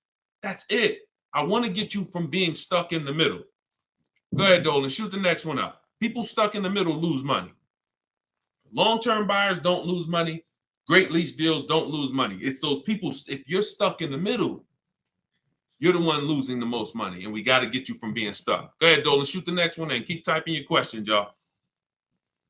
All right. This one's from Instagram. We purchased a car just under a year ago. Would like to release it and get something more suitable. Okay. Watch this. When you purchase a car, see, I'm always going to remind you of the unseen expense. When you see this, y'all know, if you've been on the show, this is your first time on the show with me, type a 1 in the comment. Because I got to see if I'm refreshing people or if I'm actually teaching. First time. I don't want to say, if you're familiar with this, then you know this, when everybody on here, or most of you on here, are brand new. Okay, Susan, I see you. Justin, I see you. First time people, first time. Jay Malav, I see you. Okay, Sean, Go Entertainment, I see you. William, I see you. Christy, I see you. Okay, a lot of first time people on here. All right, so whenever you see me do this, picture, this is the unseen expense, depreciation. Let's explain this real quick. When you buy a car today for $30,000, what's that car worth tomorrow? For those of you who knew, you may not know, we got to type fast because I don't just talk at you, we have a dialogue. What's a car worth today? You buy a car today, what's it worth tomorrow? You bought it for $30,000, what's it worth tomorrow? Let's go. Could y'all keep tapping the screen on TikTok? Keep running those likes up, I appreciate it. As y'all tap that screen, y'all let TikTok know we having serious conversation over here and more people need to be here. Just keep tapping that screen, running those up. I appreciate y'all. Okay, so we got 29. That's not true, Sean Go Entertainment. But I want to let you know, you may have said that, but when you see the other answers, you'll understand. You buy a car today for 30, it is not worth 29 tomorrow. You lose about $3,000, $4,000 if you tried to go back and change that car. So this is answering this person's question who purchased a car just a year ago and would like to go and replace that car. $26,000, $24,000, $25,000. Depends on what the new market is. Depends on what this, but yes, you're going to lose probably 20% of the value in a day. In a day. In a year, you don't drive that car a year, you probably lose total of 20%. That's what you have to understand. You got to understand this car's value. I don't care what your payment is. Payment doesn't change the value of the asset. See, you've been taught, look at the payment. Get me out of this car, get me into this payment. That's why in the intro, some of you saw that video, the worst thing you could do in a car dealership. That video is really what introduced me to the world and letting people know payments can be manipulated, and we don't focus on payments. We want to focus on the asset, the value of the asset. So if you're buying a car, it's going down in value like this, whether you drive it or not. I give you a car today worth 30, you don't drive it 1 mile. Don't drive it 1 mile. I come up to you, I say, hey, Christy, I'm giving you this car. It's $30,000. Deshone, I don't need a car. I already have one. Yeah, but it's yours. Okay, I guess, but I can't drive it. All right, no problem. I come back a year later. You didn't drive that car 1 mile. Is it worth $30,000? Is it worth $30,000, y'all? Type fast. No. That's your intro to depreciation. So if you know that that car is going down in value, whether I drive it or not, what's happening when I drive it 12,000 miles? More, it's less, it's worth less, right? What's happening when I drive it 20,000 miles? It's worth less, right? Exactly. So you want to be aware of the depreciations, the unseen expense. So how the heck do we avoid the depreciation hit? One, you don't buy cars and replace them when they're losing the most value. You don't replace a car when it's losing its most value. Now, here's how you avoid the depreciation. You're going to keep long term. When you keep long term, so who has a car outside right now? You've had it for at least 8 years. Type me in the comments. If you have a car not at least 8 years, type me in the comments. Now watch this. I see you, Simply Cam. Okay, I see you, Rob. 9. Okay, I see you, William. I see you, Jay Malone. Okay, could everybody hit that share button if you're getting value out of what we're doing? If you've been on a broadcast, this is what we do. No one's having these conversations with you. Share, because your friend will be mad if they find out you've been listening to me, using this stuff, saving money, and you didn't tell them, and they out here getting killed. Tag one friend, they'll thank you. When you consider the fact that those of you who are on here who said, Deshone, I got a car out there, I've had it for 9 years, 10 years, a year from now, that car is going to be worth about what it's worth today. That means you won. That's the long-term purchase. That's the keeper. You got to ask yourself, step one in my book. Step one in my book is the most important question. My book is called Cars from Home, 7 Steps of Saving Time, Money, and Avoiding Dealerships. It's a digital book because I update it as the market changes. 7 steps. Everything I'm going to teach you is out of those 7 steps. The first one is the most important question, which is, how many years are you keeping the car? If your answer is 8, then I created something called the 8-year rule. You should be buying your cars because your goal is to get to the point where you're like these people that I just asked. The book is in my TikTok bio. Somebody said, where can you get the book? It's in my TikTok bio, 75% off for 30 minutes, which normally $97, but for everybody on here, you can get it for 75% off for 30 minutes in my TikTok or my Instagram bio, or you can go to deshonesbook.com in the comment section, or you can scan the QR code if you're watching us on TV. So you have to really focus, unseen expense. See, why do I have to spend more time educating you on the unseen expense? Because it's the unseen expense. When you just said, when you just did this math with me and said, Dad, I'm losing money, and I haven't been trained to see the money I'm losing. That's why you'll go buy a car and replace it in a year. Because they're switching your payments. They're not switching. They're not telling you the fact you lost $7,000 of value.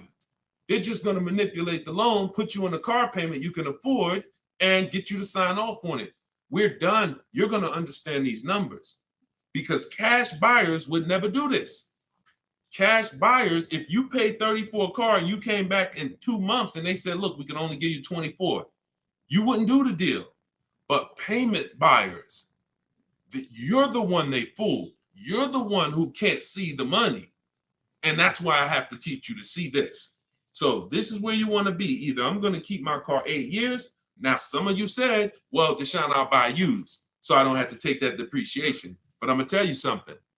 Buying used is not going to, when you compare, that's not the solution. Buying used or new is for long-term people.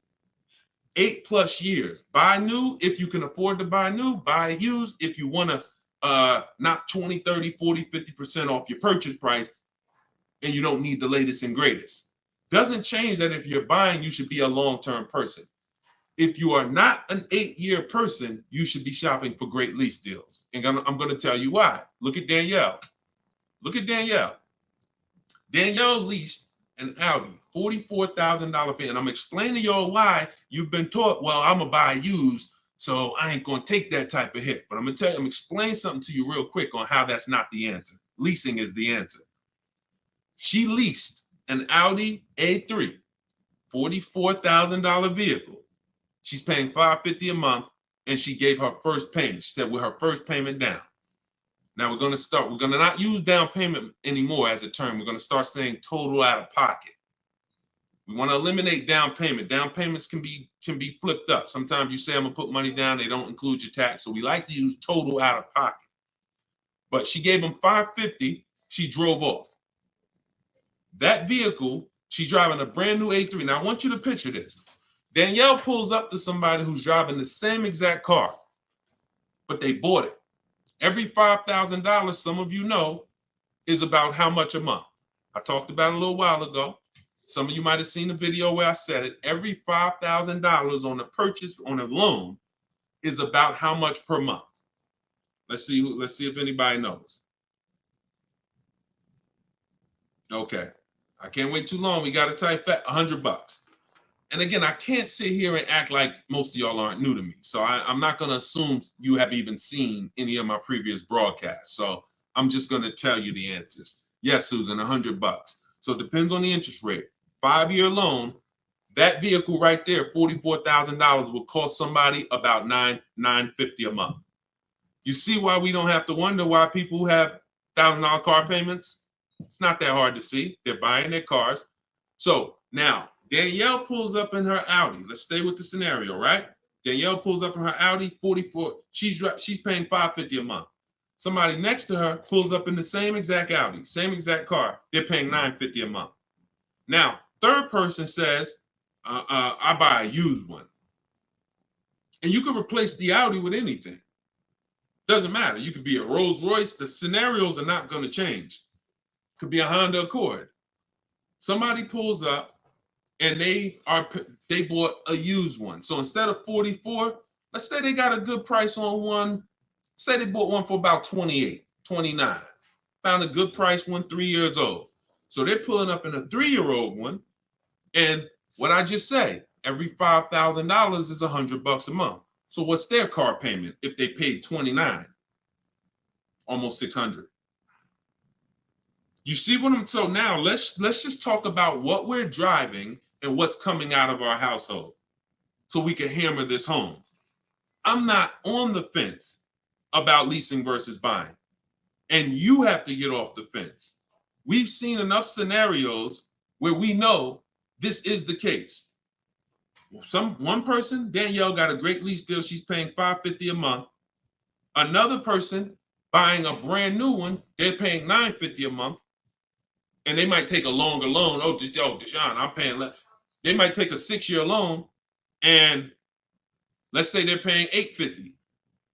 And then another person is driving a used one, and they're paying $600 a month.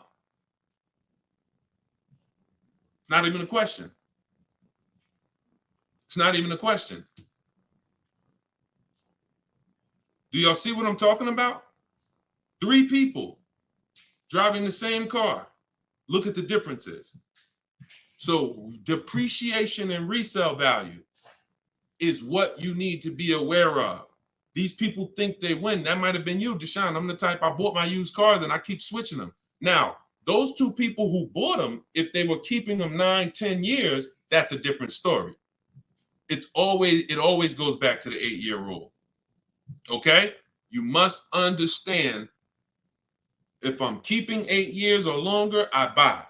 If I'm not keeping 8 years, I shop for great lease deals. Not even a question. And you'll be mad. You're going to be mad when you find out how much money you've been missing. Some of you probably getting mad now. Dad, I was always taught don't lease. Well, those people owe you some money. Those people owe you some money because they've cost you thousands of dollars. Go ahead, Dolan. Shoot the next one up. This one's from TikTok. What's your advice of getting rid of late fees? Don't be late. You can call the bank and see if they'll waive any late fees, but late fee is assessed when you miss a payment. That's it. TikTok, does my credit have to be top notch to purchase automobiles with 0 down? No, it doesn't. It needs to, listen, when you are, hang on 1 second, y'all. Hang on 1 second.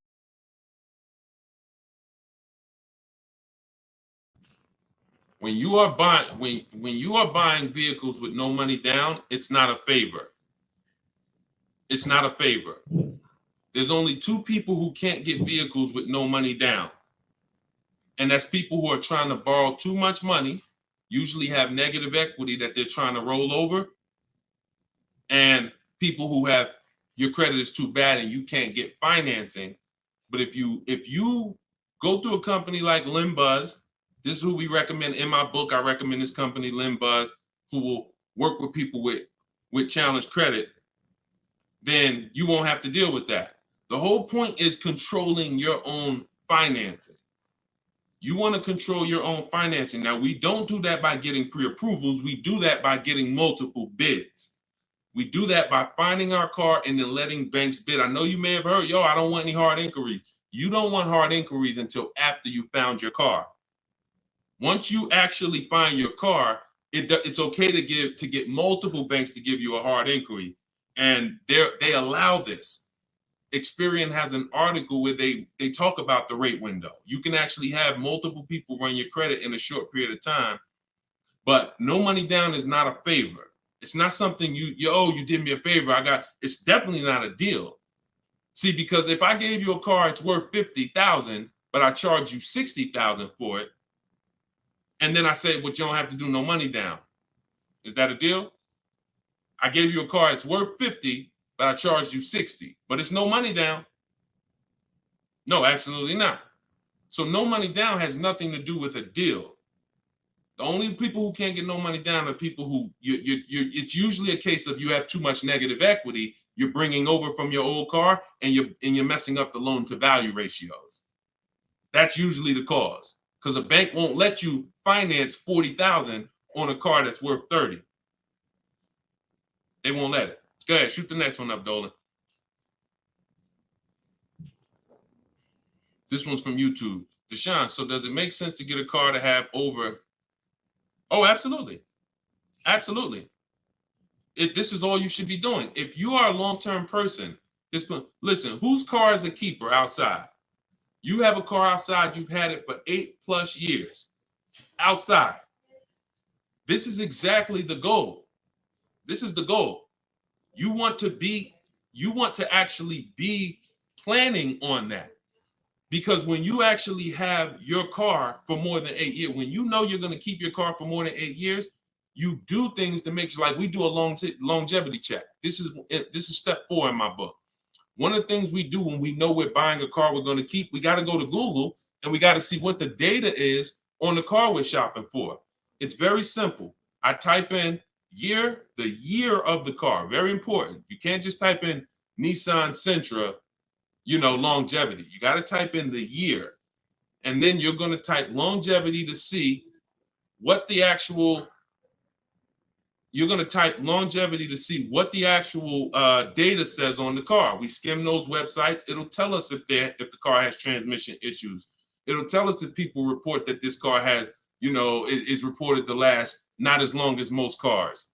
So these are the things that we do when we know we're keeping a car 8 years. But if you're not thinking about this, then you're not going to do the things to guarantee, because you could have a goal to keep a car 8 years and then the car you bought is not known for lasting that long, or is not known for, being reliable at 8 years. So that's why it's the most important question right up front. It's not just for leasing versus buying. It's for programming yourself that this is a long-term thing. I want to make sure I get the right car. I'm not going to get a car that doesn't satisfy my needs and my wants when I know I'm keeping it a decade. You understand? That's the whole thing. But absolutely, plenty of people on here keep cars more than 8 years. But there's plenty of people who don't. Those are the ones who need to stop buying and start leasing. Go ahead, Dolan, shoot the next one up. TikTok, what are the best leasing companies deals out there to get out of negative equity? Oh, wait, we just had 2. We'll do this one from TikTok first, and then we'll shoot that next one up. What are the best lease companies deals to get out of your negative equity? It's hard to say that because great lease deals aren't advertised. So when you see any of the deals, you see Danielle's deal, you see, look, Freena's deal. In this particular case, she just got this Jeep Grand Cherokee, $579 a month, $65,000 vehicle. She didn't get that negotiating. She got that by getting bids. So when you get these great lease deals, they're not advertised. There's no one who's raising their hand saying, we'll do this deal for you. That's not the way it works. We shop the market. Now, if you're doing it my way, you're sitting at home and you're getting offers. In my book, Cars from Home, I have all the scripts that teach you how to get offers on cars in literally minutes. So you'll be getting your best deals on these cars. It's going to take you hours. It's going to take you minutes sitting at home, wherever you're at, to get these deals. Once you see that if you're moving a lot of negative equity over 5, 6, 7,000 and you don't want to do any money down, you're going to typically need a car that has higher rebates. So it's no way to know that, because we just don't know what the lease deals are going to be. So I wish Freena didn't know when she was shopping for this Jeep that it was going to be an incredible lease. Greg didn't know. We don't know until we actually go out there, because we don't pay attention to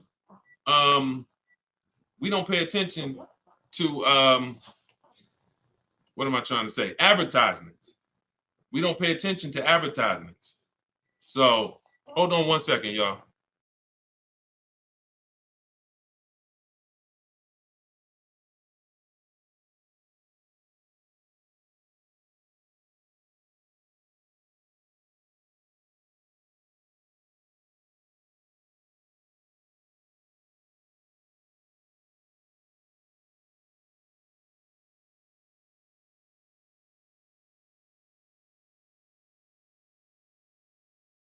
All right, we don't pay attention to advertising. So I wish, and I've had tons of people ask me, Deshone, is there a way that we can see great lease deals? Is there a way we can see who has the best rebates? No. The only way we can see it is by shopping the market. It's the only way. I wish it was easier, but it's not. But once you learn to shop the market in 60 minutes from home, it's easy.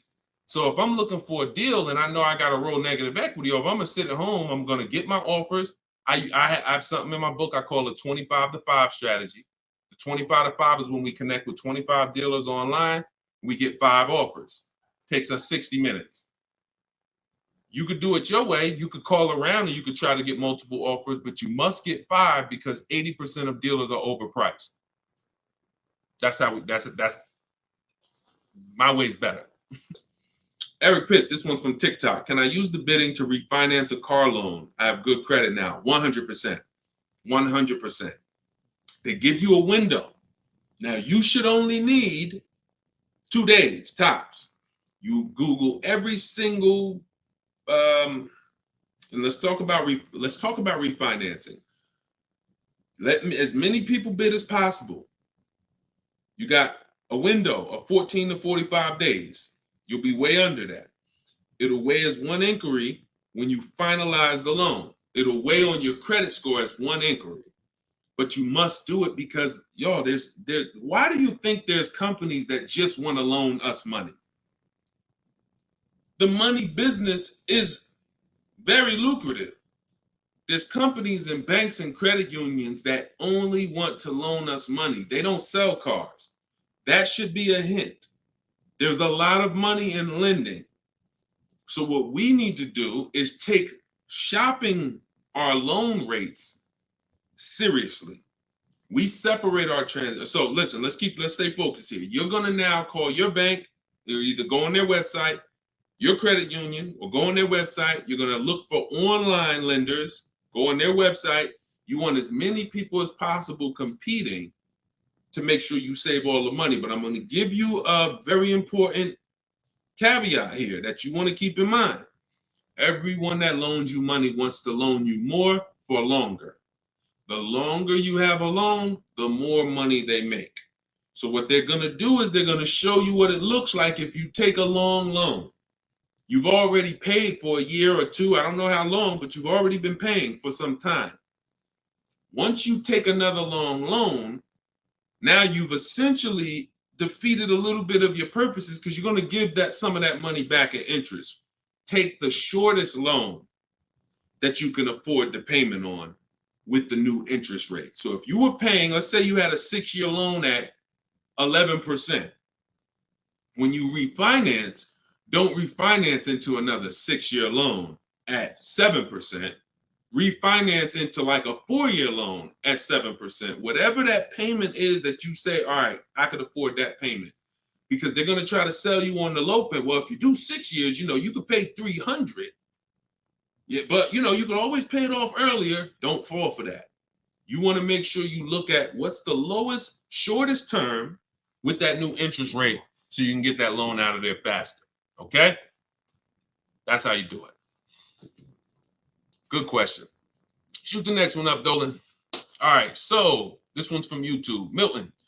So back in 22, I purchased my dream truck. 2023 GMC Denali, brand new. I don't depend on trading it, and my monthly payment's $1,095.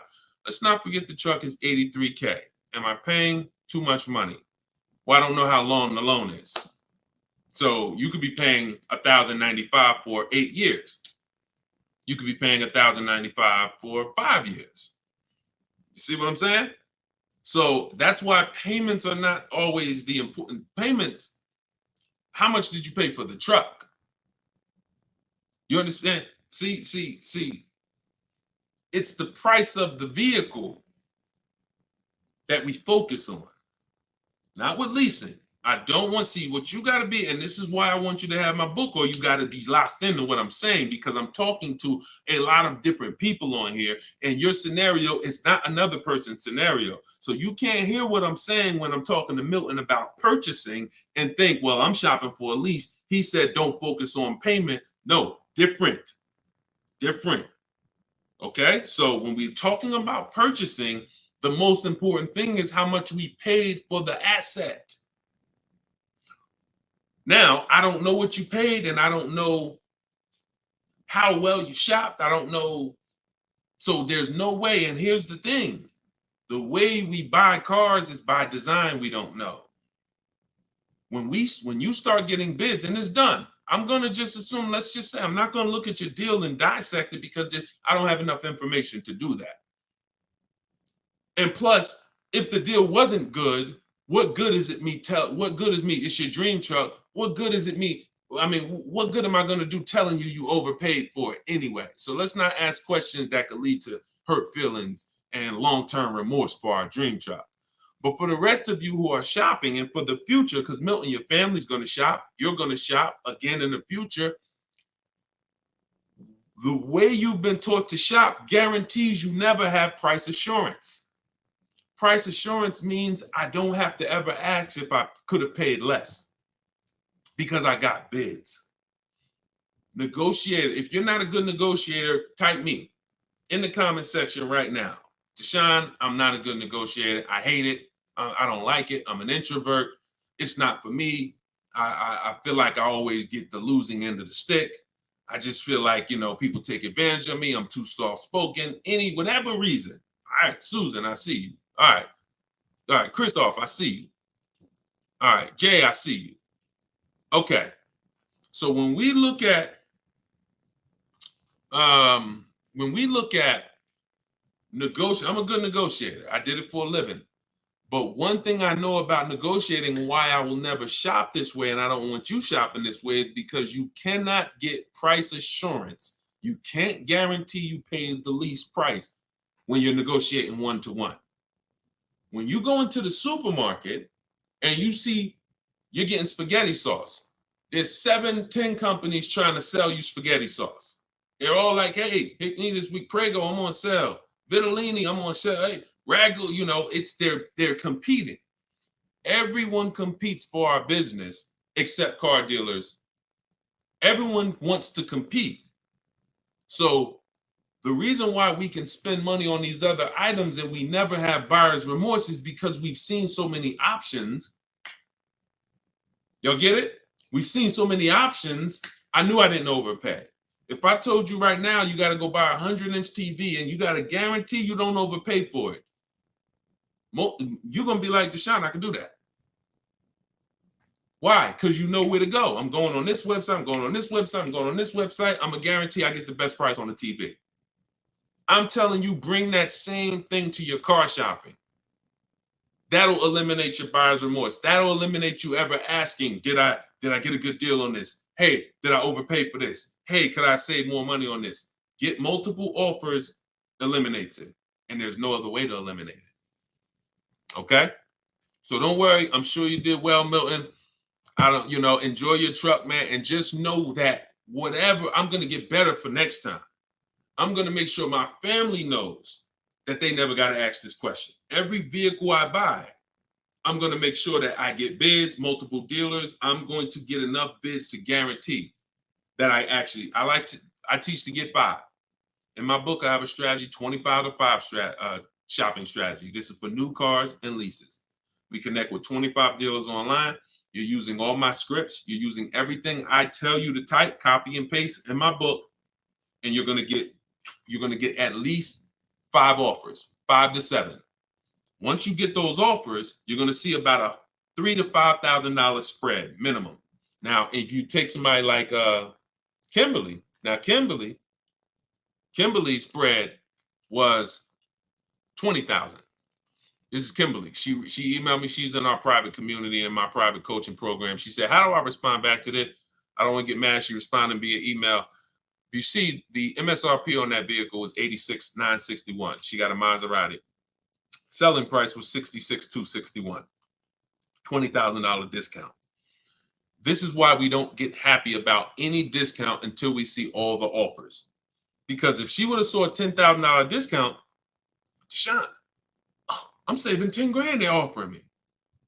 Okay. Is that the lowest bid? Well, no, I mean, but I just walked in. The dealer said they're going to give me 10 grand off. See how we could lose? We don't know what the bottom is. But when she gets her 5 to 7 offers, now she ends up saving 20 grand. It's different for every car. But if you don't get 5 to 7 offers, you won't truly know the bottom. And she's guaranteed. She has that price assurance. So we got to get bids. You could do it my way, which is the easy way, 60 minutes from home, using my scripts for new cars and leases. Different strategy for used cars. Or you could do it your way, which is calling around, stay in your house, call, talk to some sales managers, get 5 bids. It's up to you. But you get my book for 75% off. Get your copy, 75% off in my TikTok bio, and you'll have all my scripts. You use them for the rest of your life. All right, go ahead. Shoot the next one up, Dolan.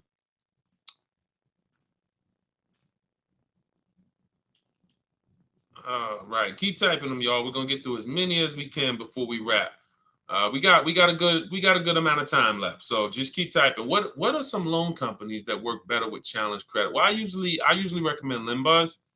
Limbuzz is a company that they're a startup. I think they've been around for a few years now. They loan to people with really challenged credit, and they loan to people with no credit. So again, if you got bad credit, you still need to ask yourself, how long am I keeping the car? Because if you say, Deshone, I'm keeping my car 8 years, then you should be buying your car, best car you can find, quality car, refinancing the loan when your credit's better. If you say, Deshone, I'm not keeping my car 8 years, then you should be buying the least expensive car you can get a loan on, driving it for 2 years, that's your sacrifice car, and then flipping out of that car into a lease. So the most important question is step one, always. It doesn't matter if you have good credit, bad credit, high mileage driver. The reason why in my 7-step program, the first question is, how many years are you going to keep the car? The 8-year rule question, that doesn't change. Doesn't matter who you are. Doesn't matter what your scenario is. 8-year rule is the question you ask yourself first to determine if this car is going to be a long-term purchase, in which case, buy it, great car, refinance later when my credit's better, or short-term, not keeping 8 years, but I don't qualify for a lease right now. So therefore, I'm going to buy the car, buy an inexpensive car to prevent a lot of negative equity later, because some people, you end up buying a car, $30,000, you're paying a high interest rate. You go to switch that car in 2 years into a lease, you're going to have a bunch of negative equity unless you put a good amount of money down. So to eliminate that, we sacrifice in the short term, drive a car, $10,000, $12,000, $14,000 car, and then we switch out of that car in 2 years for a lease. That's the plan. Here's a plan for everybody. You just got to know what your plan is. And if you come to me, I'll give you the plan. I don't even want your plan. I just want your goal. If you come to me and you say, Deshone, this is my goal, I want a car, I'll give you the plan. Okay? Work my plan until it doesn't work. Trust my plan until it doesn't work. But I've been blessed to have 7,000, 8,000 people between our book buyers and the people who are in our video library, my coaching program. Since 2021, we've helped almost 8,000 people. So we're fortunate to know what works all around this country. Go ahead, shoot the next one up, Dolan. This one's from TikTok. It's 2024. What year should you be looking for if buying? Doesn't matter. Your question is new car or pre-owned car. If you're buying, that's a budget issue. In my book, I talk about something when you get to a values question, because some people, you can only get what you want and need in a pre-owned car for your budget. Some people, you can afford both. And you're like, Deshone, I got a budget. I could afford both. I could get a new one. I get a used one. Which should I get? That's a values thing. Do you want it? Some people say, Deshone, I get a new car every 10 years. I mean, I only get a car every 10 years. I'm going to get a new one. Some people said, I don't, you know what? I'm going to knock 30% off the price. I'm going to get a pre-owned. It's up to you. But budget dictates usually whether you're going to get a new or used one. But, I would get the best car for my budget if I could afford. Now, here's the key. Here's something very important. Some of you actually look for 1 or 2-year-old vehicles. I'm going to tell you why this is the danger zone. You don't know if I don't know what the brand new price is. If you're looking for something 1 or 2 years old, then you should shop for a new one first. Why? You're typically not going to have enough inventory to look at to really get a good gauge. When you start seeing my stuff, you'll see when you hear me talk about looking at options, multiple offers, multiple options, you'll see we're looking at lots of options very quick and making our decision. When you have only the only way dealers get pre-owned cars is someone trades it or they buy it off lease. And the average time, not many people buy a car and turn around and trade it in a year. So you're going to have a hard time finding a 1-year-old car. You might not a lot. You'll find a lot of them. You won't find a lot of them. And when there's not a lot of them, what does that give us? What is the potential for it? Overcharge. If the dealer knows there's not a lot of them, I might overcharge you. Now, here's the problem. Here's why you must shop for a new one first. Let's say the brand new market on that vehicle is my best offer. I could save $5-6 grand. Let's use a vehicle that has like $6,000 in rebates and I end up saving 10 grand. If I could get a new one and save that kind of money, $40,000, and I end up buying it for 32, 33, whatever, 34. Now that's going to dictate the market because some people will look at that 1-year-old one for 32 and be like, okay, I like that price. That's a problem. That's a problem. Because why the heck would I buy a 1-year-old one for 32 if the new market is I could get a new one for 34, $2,000 more, I get a brand new one. This only happens when we're looking at cars that are very new, 1 or 2 years old. If you're looking for a 3-year-old one, there's going to usually be lots of options, lots of inventory. 4 years, lots of options, lots of inventory, and you don't have to worry about that. Cool G said you answered my question. That's typically what happens because a lot of you in here, although there's a couple scenarios, a lot of you in here, you got to realize your scenario is not unique. You have thousands of other people who are in the same exact scenario as you. So if you stay on long enough, you'll usually hear somebody ask a similar question, or you'll usually hear me answer a question you would have asked.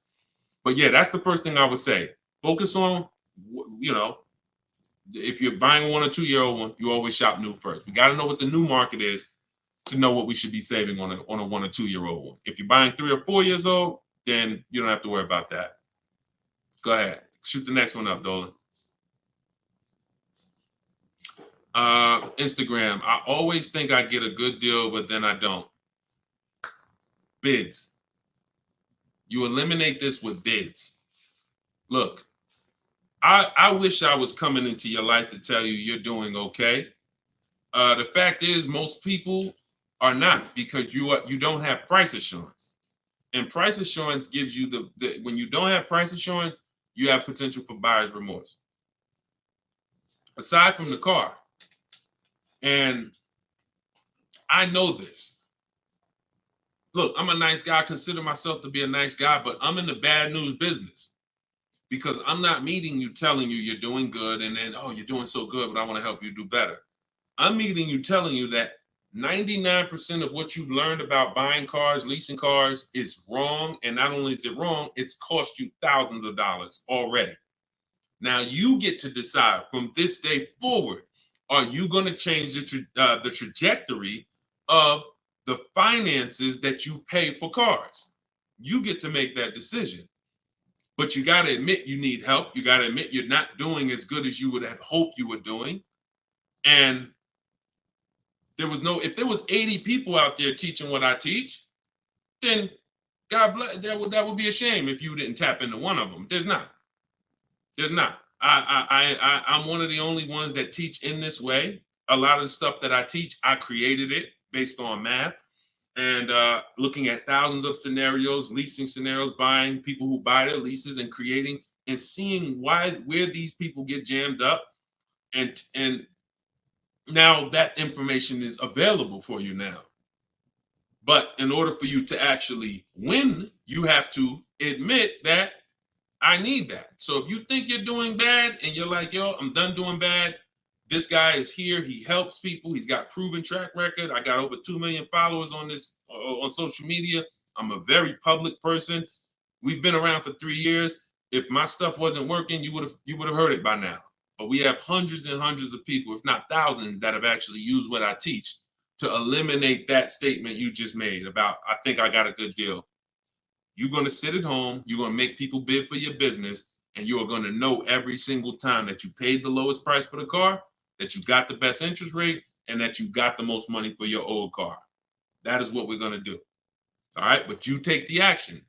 You could tap into live videos, or you could say, Deshone, I'm going to get your book. It's 75% off. It's a digital copy, which means anytime something updates, I update the book, and you got the new version, and you got all my strategies of how to car shop from home for the rest of your life. All right? I hate to see that, but I'm doing what I'm supposed to do. You see what I'm saying? I hate to see those messages, but I know I'm doing everything that God has put me here to do to stop those messages from coming. The rest is on you. All right? Go ahead, Dolan. Shoot the next one up. This one's from TikTok. I owe $20,000, paid off interest, 6% APR. Do you recommend to refinance?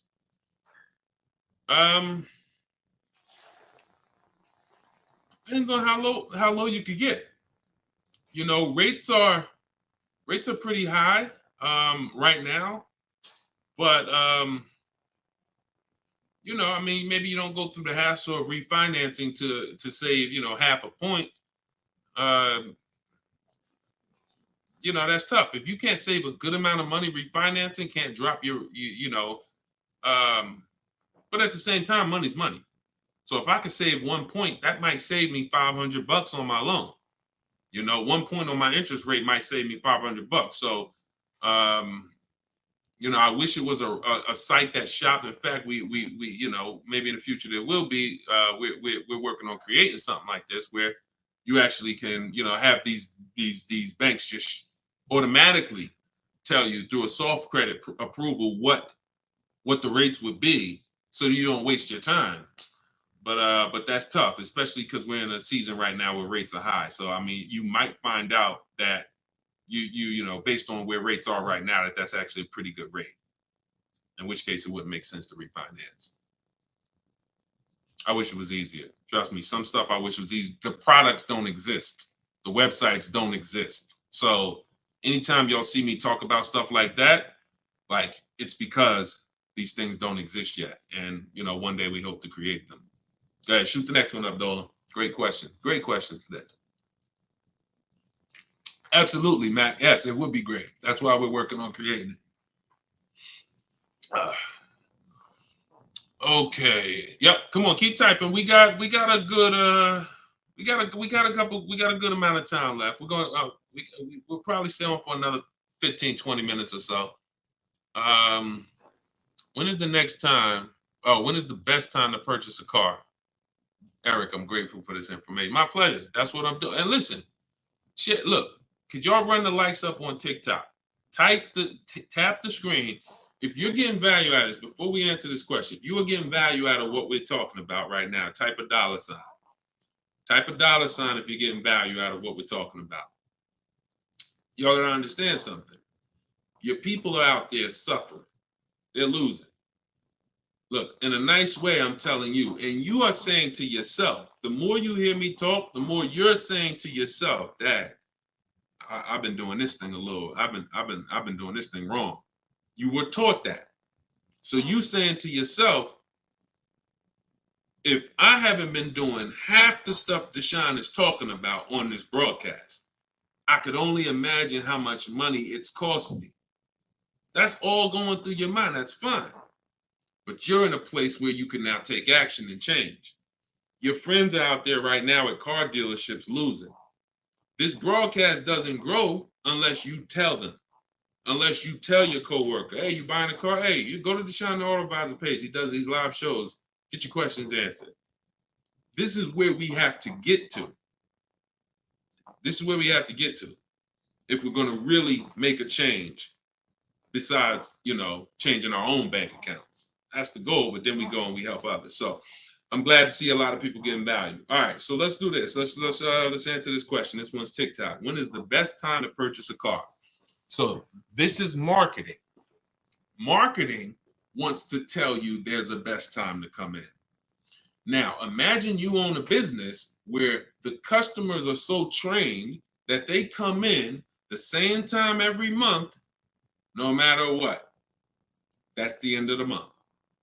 So the car business has, through years and years of marketing, told you the end of the month, the end of the year, best time to buy a car.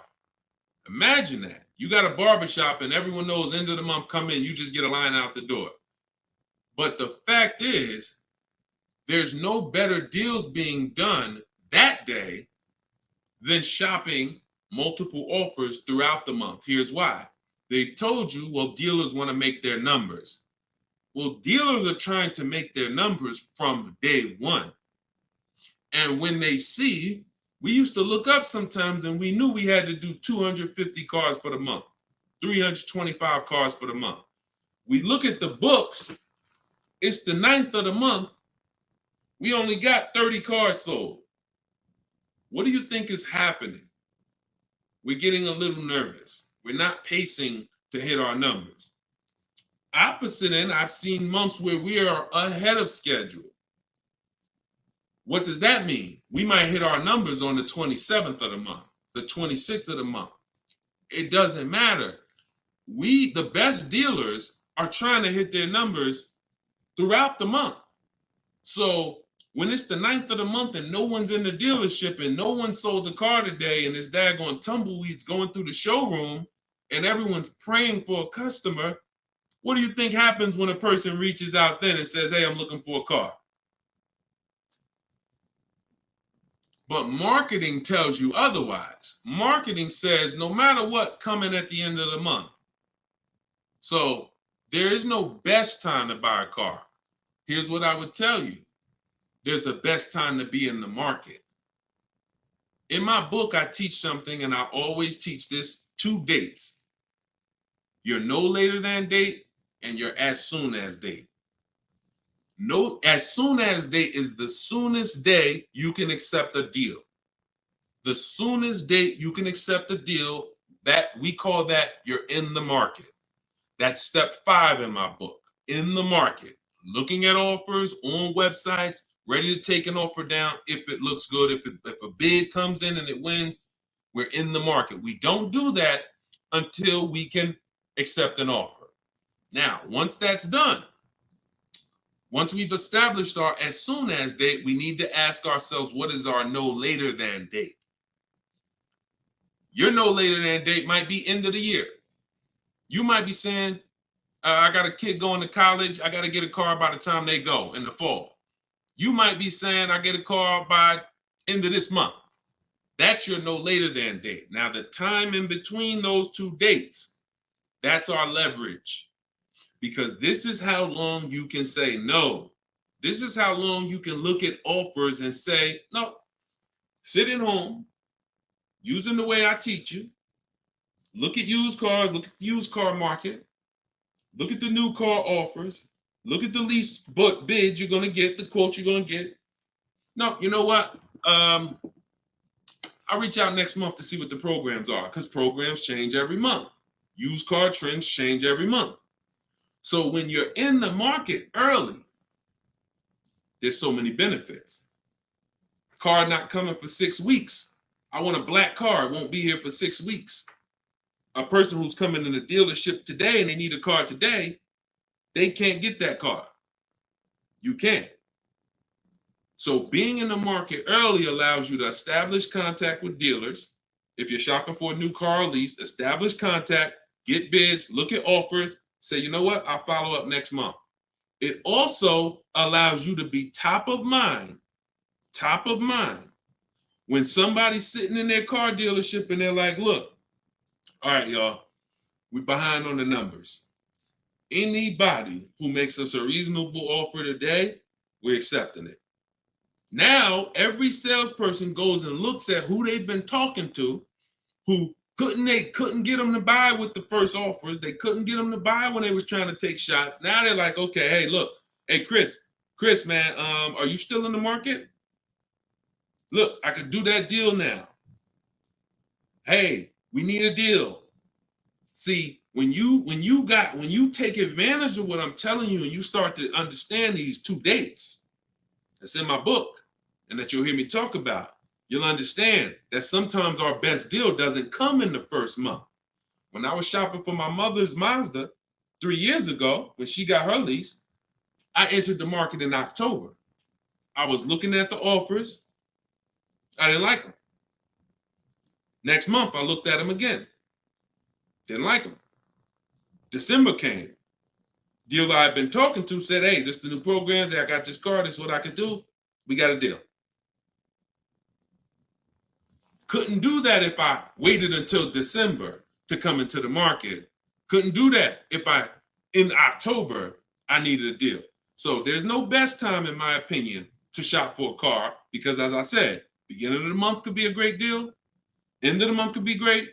Beginning of the year, when you're talking to multiple dealers, somebody's going to say, I need to sell a car immediately. That's why we do this from home.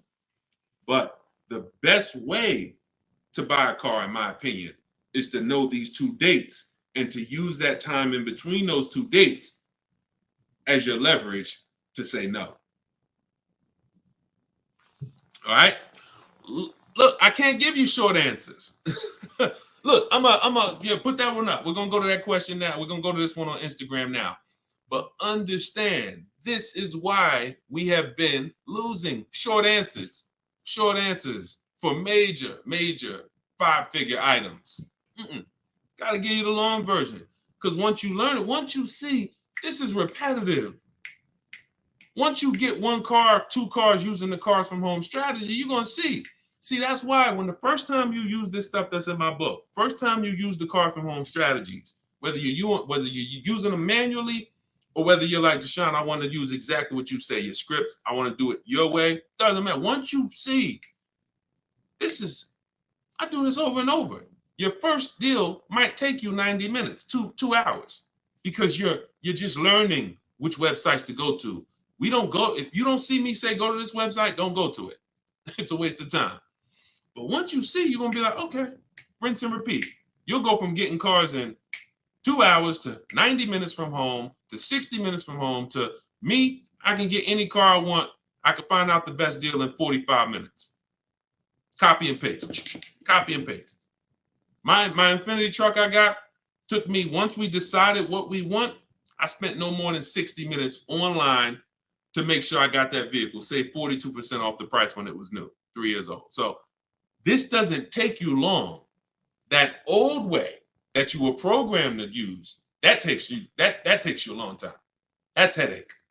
This is 60 minutes from home. That's what I want for you. Go ahead, shoot the next one up. Shoot that Instagram question up, Dolan. All right, how do I get quotes from car dealerships to take with me to take in my lease? I will be leasing another car. This is without having a credit check run. Yep, we never need a credit check to get quotes. Now, some people will tell you that. Now, if you're at home, then you'll see when you're at home, there's a script that I use when a dealer says they don't do something, and we require all our customers to be here to get a quote. Okay, well, I'm talking to a couple of dealers. No one else has said that. Should I remove you from the list? See what I'm saying? You're gonna see when you're using Deshone scripts, you saying what I would say. you see what I'm saying? So if you are in a dealership, I can't help you.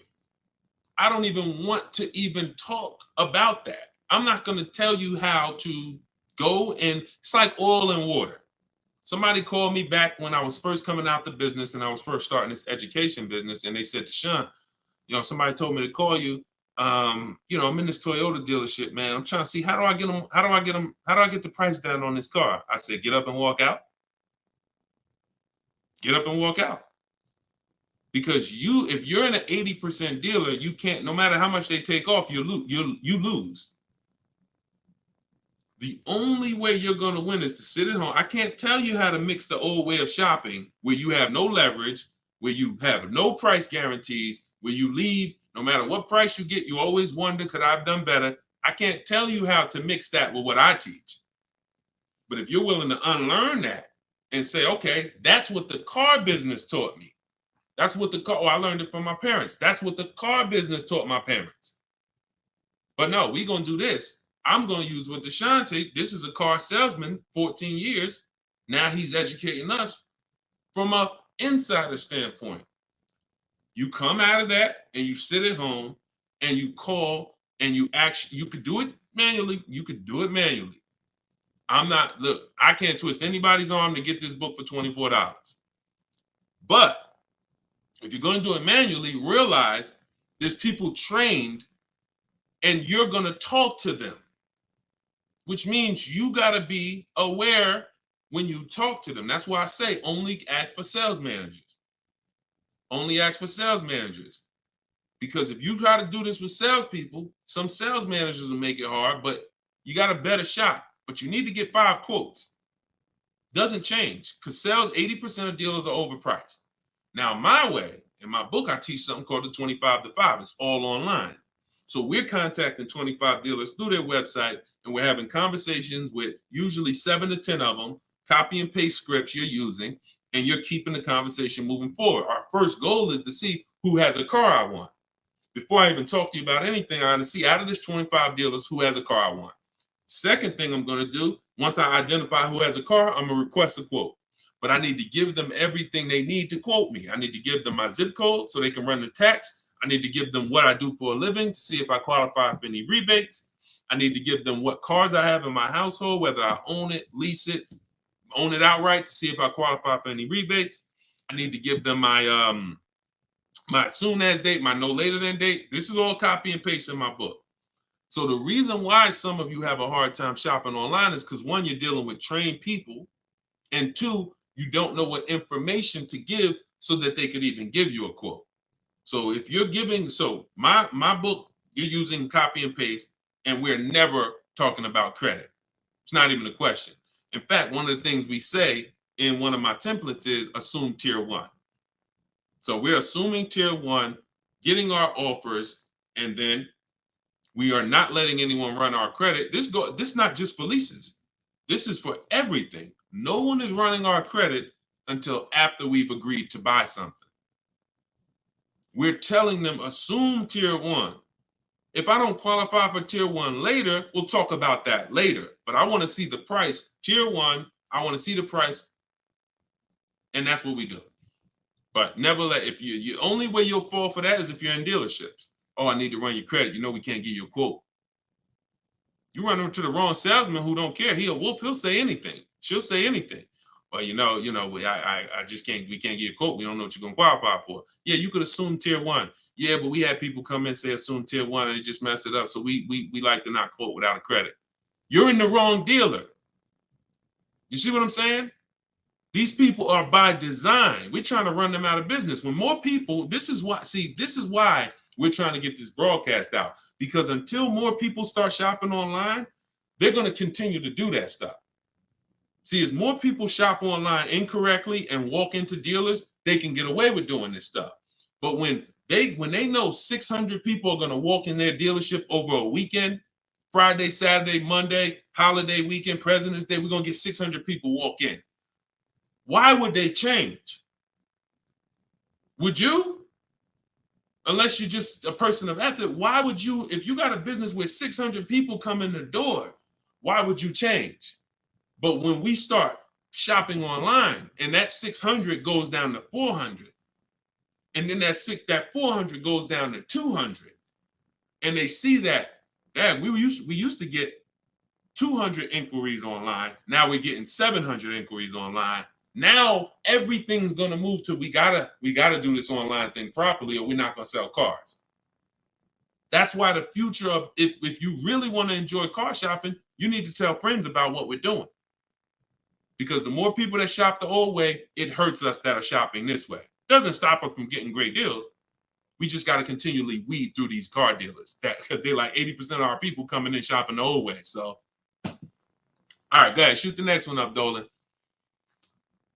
Great questions today. All right, this one's TikTok. I want to buy my sister's car lease after it's done in July. Is that possible? Nope. Your sister, I'm gonna tell you why. This is a common question. Some people want to buy, some people want to, buy their lease and give it to their family member. The family member can't buy it directly because only 2 people can buy a lease. When you buy your lease, there's only 2 things there's only 2 types of payoffs. A customer payoff, which is for the customer, and a dealer payoff, which a dealer could pay. That's it. There's not a third part. So what would happen is they would have to buy the car and then sell it to you. And if there's a loan on it, that's going to be, it's going to take a little time. It's not impossible. It's essentially a private sale.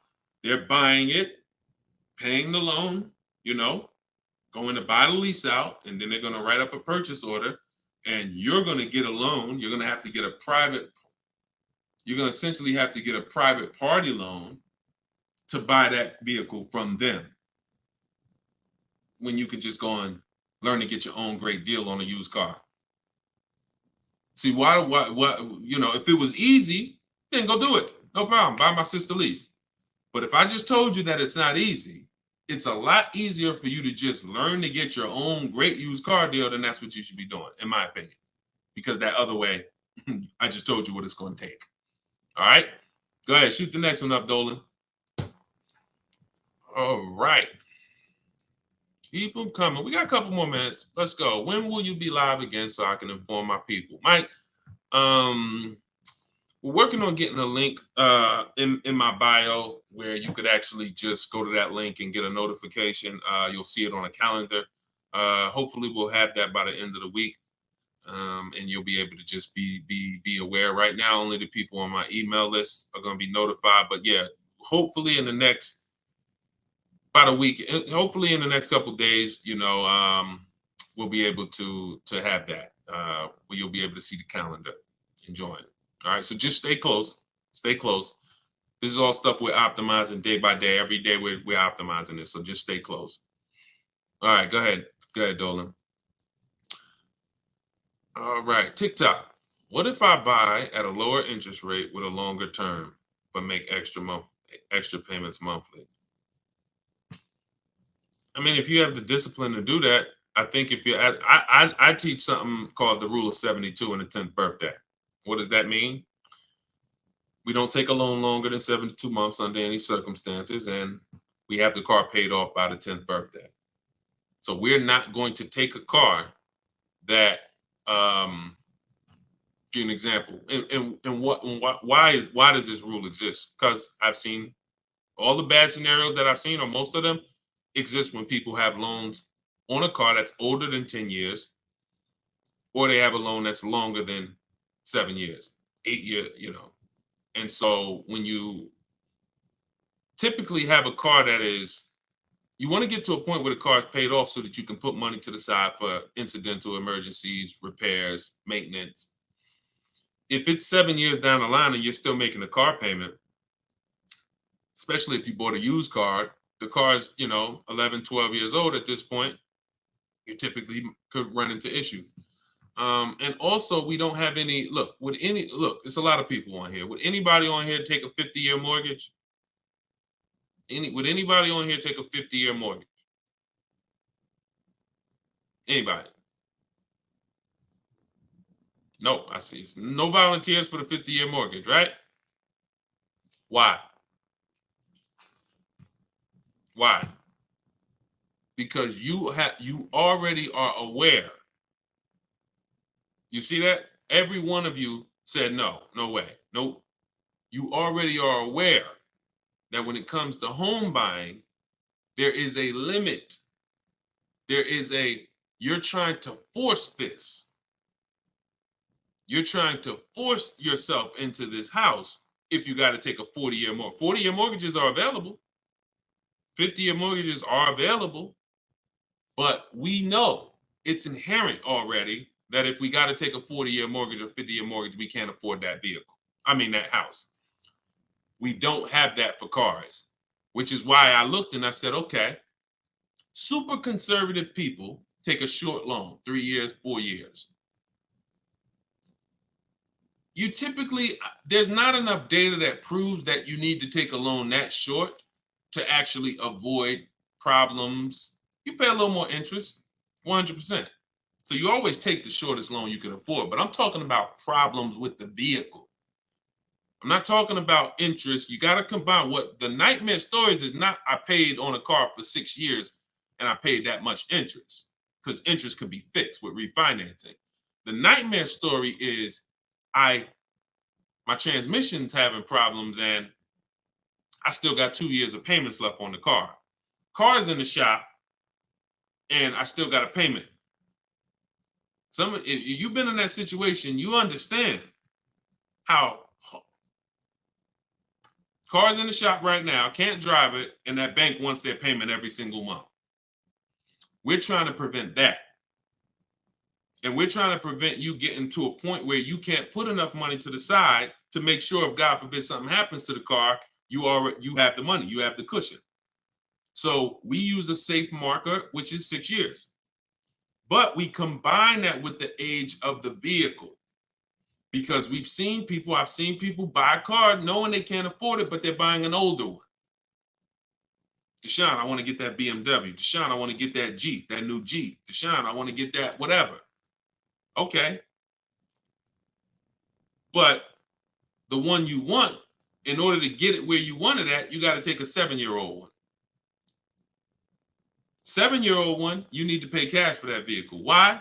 Because what you're going to do, if you tie a 6-year loan to that 7-year-old vehicle, now that vehicle's 13 years old before it's paid off.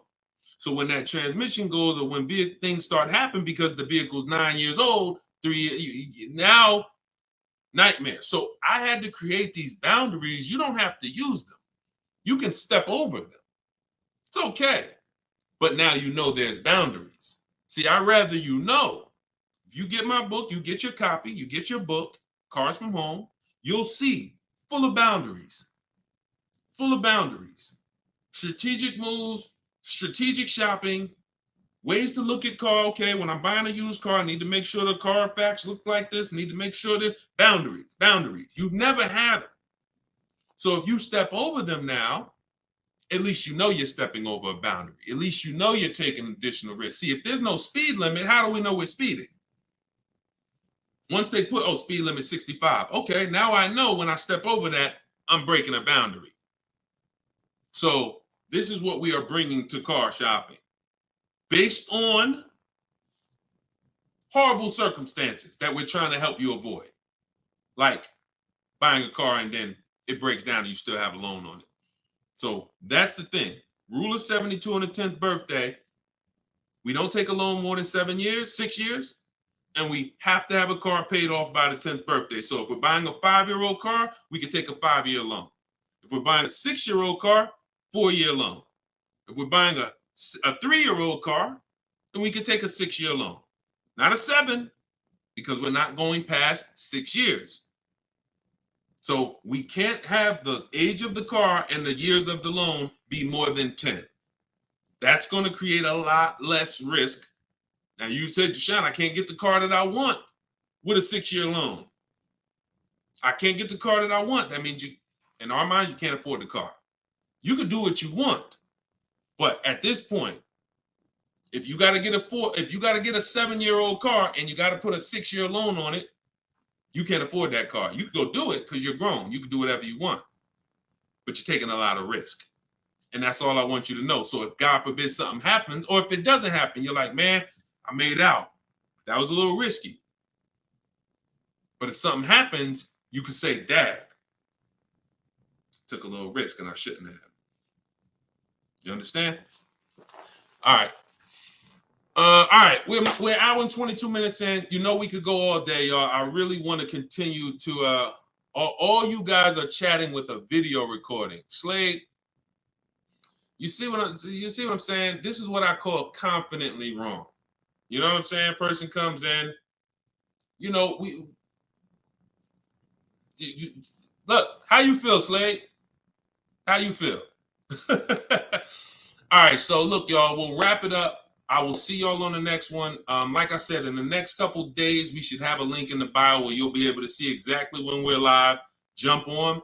But for those of you who just jumped on, everything that I teach, everything from my videos is all from my new book. It's a digital book. It's called Cars from Home: 7 Steps to Saving Time, Money, and Avoiding Dealerships. No matter what your scenario is, it's broken down in 7 steps. Negative equity, High mileage drivers, you want to lease, you want to purchase, it's the same 7 steps. You just need to learn those 7 steps. And as you use it, you'll see you'll never go back to the old way. You'll never go back to the old way of shopping again. Once you start getting great deals in 60 minutes, 90 minutes from home, making people compete for your business, and you can get your copy for 75% off for 30 minutes. After that, it goes back up to $97. So you can go and you can actually click the link in my TikTok bio, grab your copy, or click the link in my Instagram bio, grab your copy, or you go to Deshone's book in the comment section, or scan the QR code.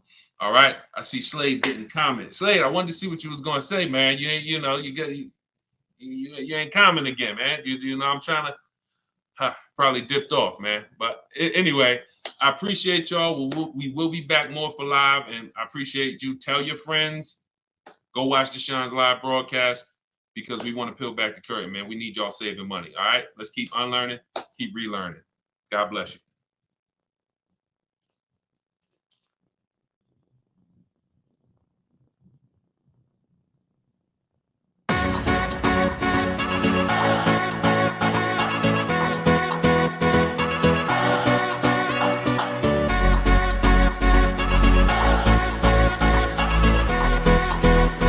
The worst possible thing you could say when you walk into a car dealership. I spent 5 years with Mercedes-Benz, 5 with General Motors, and the worst thing a person could say when they walk in is, if you could just get me to this payment, we got a deal. So your loan's probably still like 19, which means you got to pay to get out. You're upside down. It's called negative equity.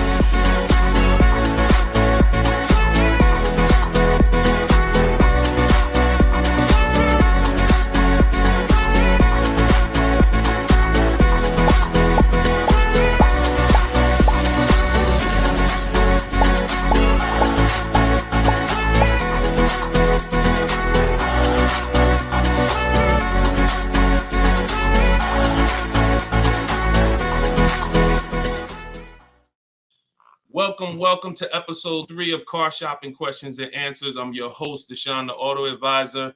I am the author of Cars from Home, 7 Steps to Saving Time, Money, and Avoiding Dealerships. I'm also the creator of the Cars from Home video library and the Cars from Home Insider Coaching Program. We do these shows at 12 Eastern Time and 3 Eastern Time live, Monday, Tuesday, Thursday, and Friday, so you can tell your friends. That's when I'm live. We do rebroadcast these shows throughout the day. So if you miss them, you could always catch the rebroadcast. But we're live right now on all 4 platforms. If you're on YouTube, please hit the like button and subscribe if you want to continually get the best car shopping information from an insider. I left the car business in 2020 after 14 years. And now what I do is show you how to car shop strategically from home, and how to get great deals in as quick as 60 to 90 minutes. So start typing your questions. I got my man, I see you, Just Blaze. Great to see you. I see you, Alexia. I see you, Jesse. Start typing your questions. We're going to have my man Dolan, who's moderating in the background. He's going to bring all these questions in from all 4 platforms. So, oh, by the way, the show is sponsored by my new digital book, Cars from Home, 7 Steps to Saving Time, Money, and Avoiding Dealerships. You can get your copy for 75% off as part of our launch in my TikTok bio, in my Instagram bio, or you can click the link, Deshone's book, or scan the QR code. Let's throw that QR code up for them, Dolan, so they can actually see it if they're watching on a television. And let's get down to business. We're going to be here for about an hour. I'm going to try to get through as many questions as I possibly can. So whenever we get the first one, Dolan, you can throw it up on the screen and let's get busy. Shout out to the sharers too. I appreciate everybody who tags friends and invites people to the broadcast. We really appreciate you. Is there a different approach for no trading? I have a very old used car. Absolutely. So you can skip that step. So many of you know that step 2 in my process is to do an equity assessment, but that's only if you're replacing a car. The reason why you must do an equity assessment is because sometimes you'll find out your car either has equity, or if it's paid off, it's worth a couple $1,000s, in which case that goes into your budgeting. Now, you might put that money in your bank account and make your new car deal with no money out of pocket, or you might choose to apply a portion of that or all of that to your next transaction. But what I don't want you to ever do is wait until you get to the dealership that you're going to get the car from and then let them be your first offer on your current car. So if you don't have a car that you're replacing, then you would simply skip that step. You wouldn't skip step one, which is the most important question. This is when you're asking yourself how many years you're going to keep the car. But you skip step two, the equity assessment, because you don't have a car. Now, in your case, if you have a very old car, you still probably want to list that car on Facebook Marketplace because it's still worth something, unless you just want to keep it around your household. But if you don't have a car to replace, then you would simply skip to the budgeting step. And in which case, when you decide whether you're buying or leasing, you would be moving towards your budgeting, whether you're leasing and assessing how much the car you're going for should lease for, or whether you are purchasing and you are budgeting to see how much car you could afford based on whether you're going to pay cash or based on whether you're going to get your loan. So that's just a step you skip. Great question though. Okay, go ahead, Dolan, shoot the next one up. Does MSRP include all of the dealer fees? No, it doesn't. MSRP on a new car. Could y'all keep running those likes up on TikTok? Welcome to the new people. Type your questions. We're live. It is like we're 100% live on Tuesday. So start typing your questions and we'll get to you guys. But start tapping the screen so we can shoot those likes up and let TikTok know that we're talking serious business over here. Thank y'all. I see y'all running them up. Okay. Does the MSRP include all dealer fees? So it depends on what dealer. Usually no, because 80% of dealers, as I say, we have about 8,000 people that we've worked with since 2021, between the people who've gotten my book and the people who've used the video library, the Cars from Home video library. We get people data from all around the country. And what we see is about 80% of dealers are overcharging you, whether they're not giving you the discounts that their competitors would give you, or whether they're marking the MSRP up with bogus fees that they will try to convince you need to pay if you want to buy from them. So the only way that, if you're talking about, like, let's say I'm shopping for Toyota Highlander. When I'm looking at for example, let's say I'm shopping for a Toyota Highlander and I'm going to lease it. When I'm budgeting for a lease, our goal is to always assume about a 1.25% lease. So what I would do is I'd take that MSRP, let's say it's $48,000. I'd multiply that by 0.0125. That's going to be $600. $600 a month is what that vehicle should roundabout lease for when I find the best deal, which means one dealer beats all their competitors. And I'm not going to assume this to be the best deal, because we've had people who got 1% leases or 1.1% leases. We've also had people who get the best offer is going to be 1.4%. But what we're doing is we're using that middle portion. Some of you know 1.5 is the absolute max. You don't want to pay over 1.5. If I took that same vehicle, we'll do a lease scenario and then we'll do a purchase scenario. If you took 1.5 and you multiplied that by that same MSRP, now that's $720 a month. Above this, now we're paying too much for a vehicle we're going to be giving back. And the purpose of a lease is to avoid the natural depreciation that someone who's buying is going to take, and also to drive a lot of car for the money we're paying. So the lower percentage we pay relative to the MSRP, the better the deal. So everyone's going to charge different things. That's why we must get bids. We can't depend on a dealer who's going to say, oh, I'll honor the MSRP. And if I'm purchasing, then some dealers are going to not charge that same vehicle, that same $48,000 vehicle. Some dealers are going to charge $49,000 for it. Some dealers are going to charge $50,000 for it. Some dealers are going to charge $48,000 for it. And some dealers are going to charge less for it. We don't know who's who, which is why we must get bids.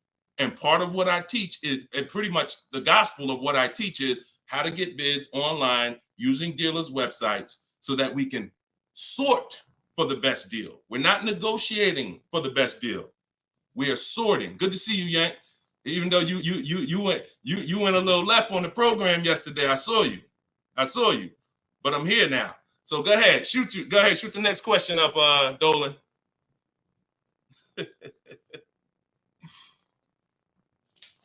Okay, this one's from YouTube. Brandon, I have good credit, but for some reason they always tell me I need a cosigner. How do I get around that? If you're purchasing, you want to control your financing first. So I wouldn't let the dealer tell. If you have good credit, what you should be doing is you should be purchasing your car, locking up your best deal, and then coming home. And this is for all of you. Who's going to be purchasing a car? Who's going to be purchasing? Now, if you're not keeping your car 8 years and you're new here, then you're going to find out that you should be leasing. But for the time period, I'm just going to base it off of what you know already. Who's going to be purchasing a car? Type me in the comments. Matter of fact, I need to see Instagram because I can't even see. I know, Dolan, you can see it, but I need to see Instagram as well. Hold on.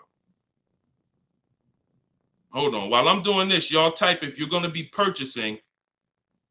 Okay, I see you, Brandon. All right, hold on one second. Let me get to Instagram. All right.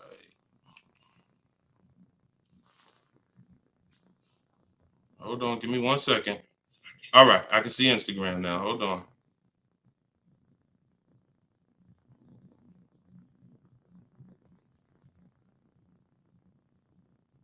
Give me 2 seconds. Okay, here we go.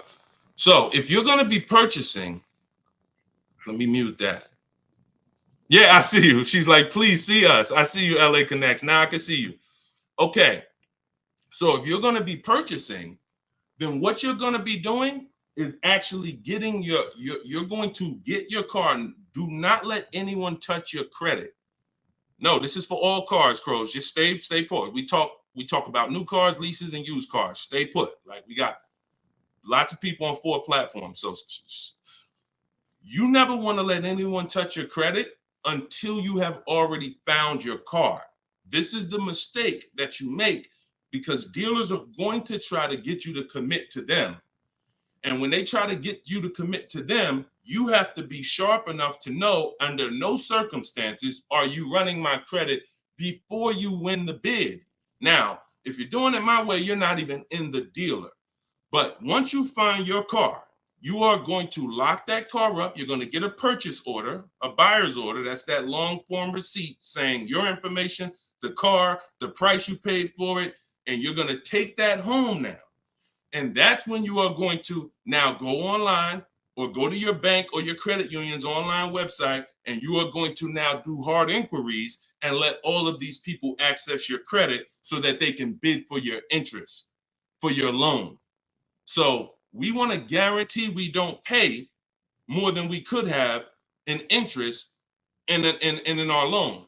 So you're going to bring that home. You're not going to let the dealer be your first option for financing.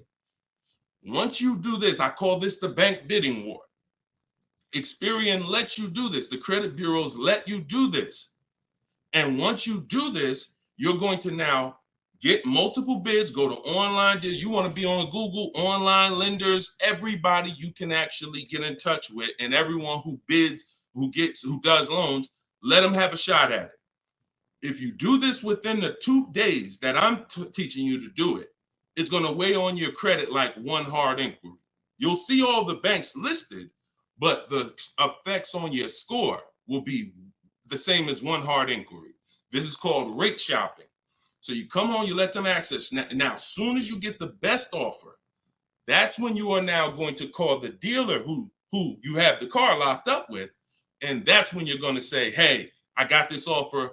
Now, if you can beat it, I'll give you the business.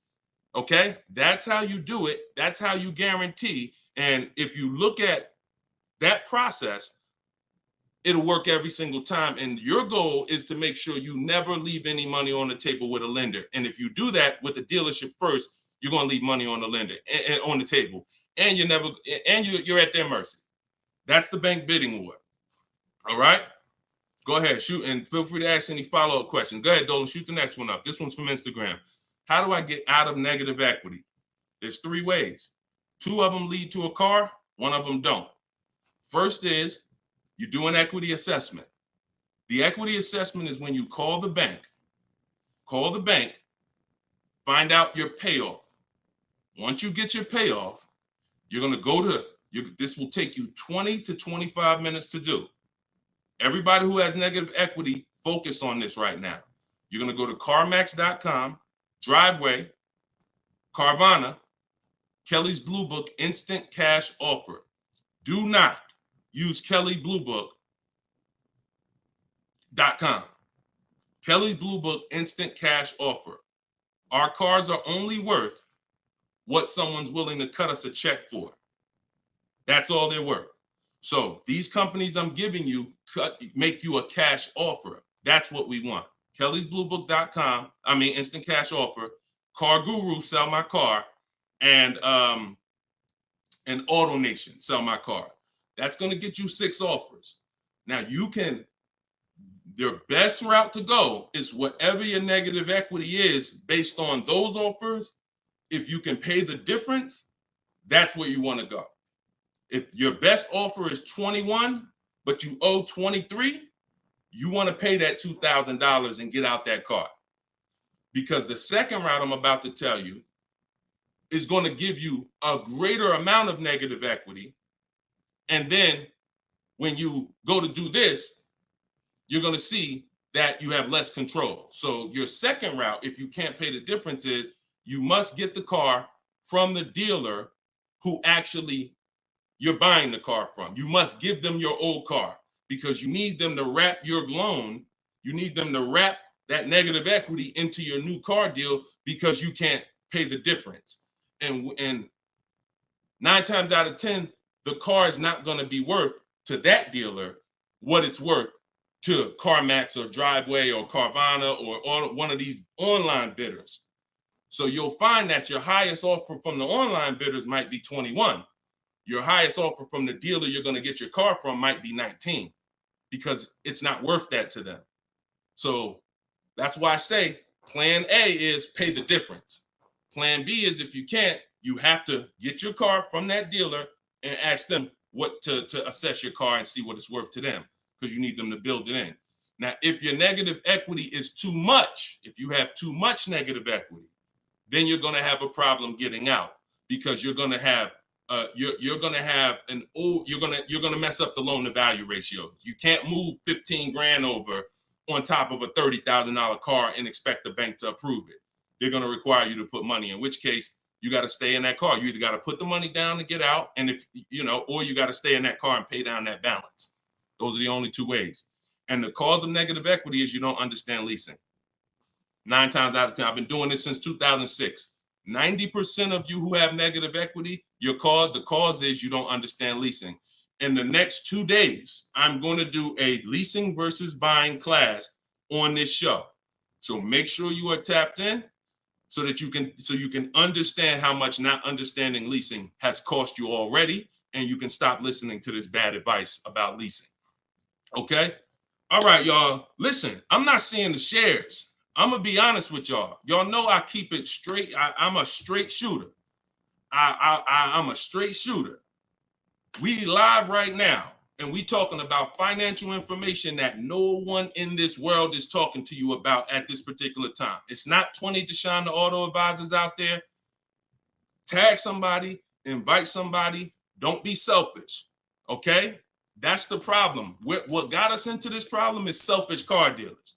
So if we're going to solve this problem and help people, we need to all participate, and we need to be inviting people to this show so that our friends a year from now don't come to you and be like, damn, man, I got this horrible car deal, man. And now you know that you were sitting on this show talking about how to get your great car deal, but you're not telling friends. So shout out to the sharers. I appreciate y'all. All right, go ahead. Shoot the next question up, Dolan. I see you, LA Connects. Appreciate you. Let's go. When I see leases advertised on TV or radio, why do they always have thousands do a signing? Well, this is a similar question. All right, Steve Phillips asked a question from TikTok, and then I see Dreamer asks about advertised leases that she sees that always require thousands down.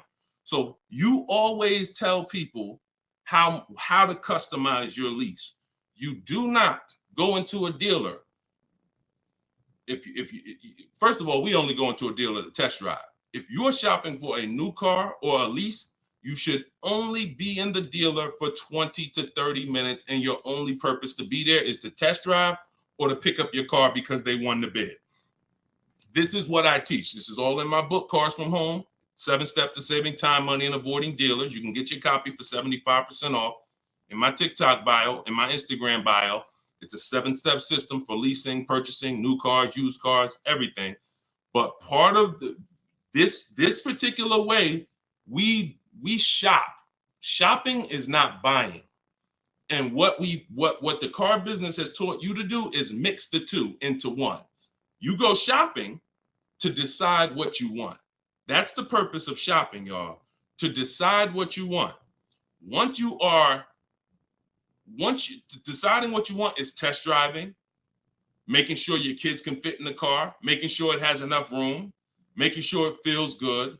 Once you decide what you want, now you're coming home and you are emailing them through their website, and you're going to request your offer.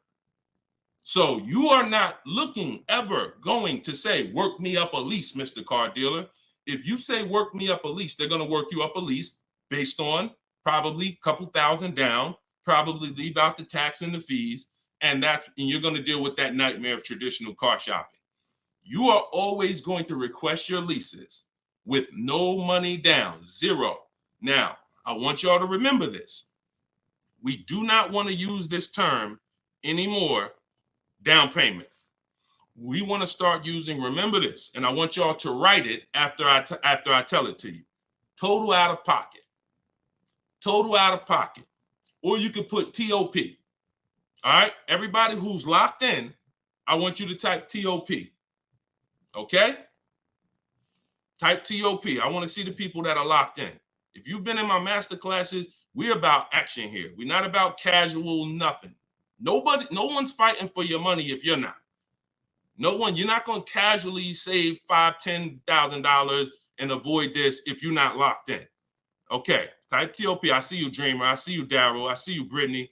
All right, I see you, Jay Buggs. All right, I see you, Patrice. I see you, Instagram. All right, Instagram and TikTok locked in. I don't see Facebook and YouTube locked in. I'm just telling y'all. I'm gonna start calling some of you out, because you're not gonna win if you're not locked in. This is big money, and there's $1 billion industry that is depending on you staying stuck in the old way you buy cars. So TOP, I see you. That's the term. No longer do you say down payment when you're talking to dealers. I see you, LaDonna. Way to represent Facebook. You are gonna say total out of pocket, because total out of pocket means, Mr. Dealer, this is the total amount I'm giving you.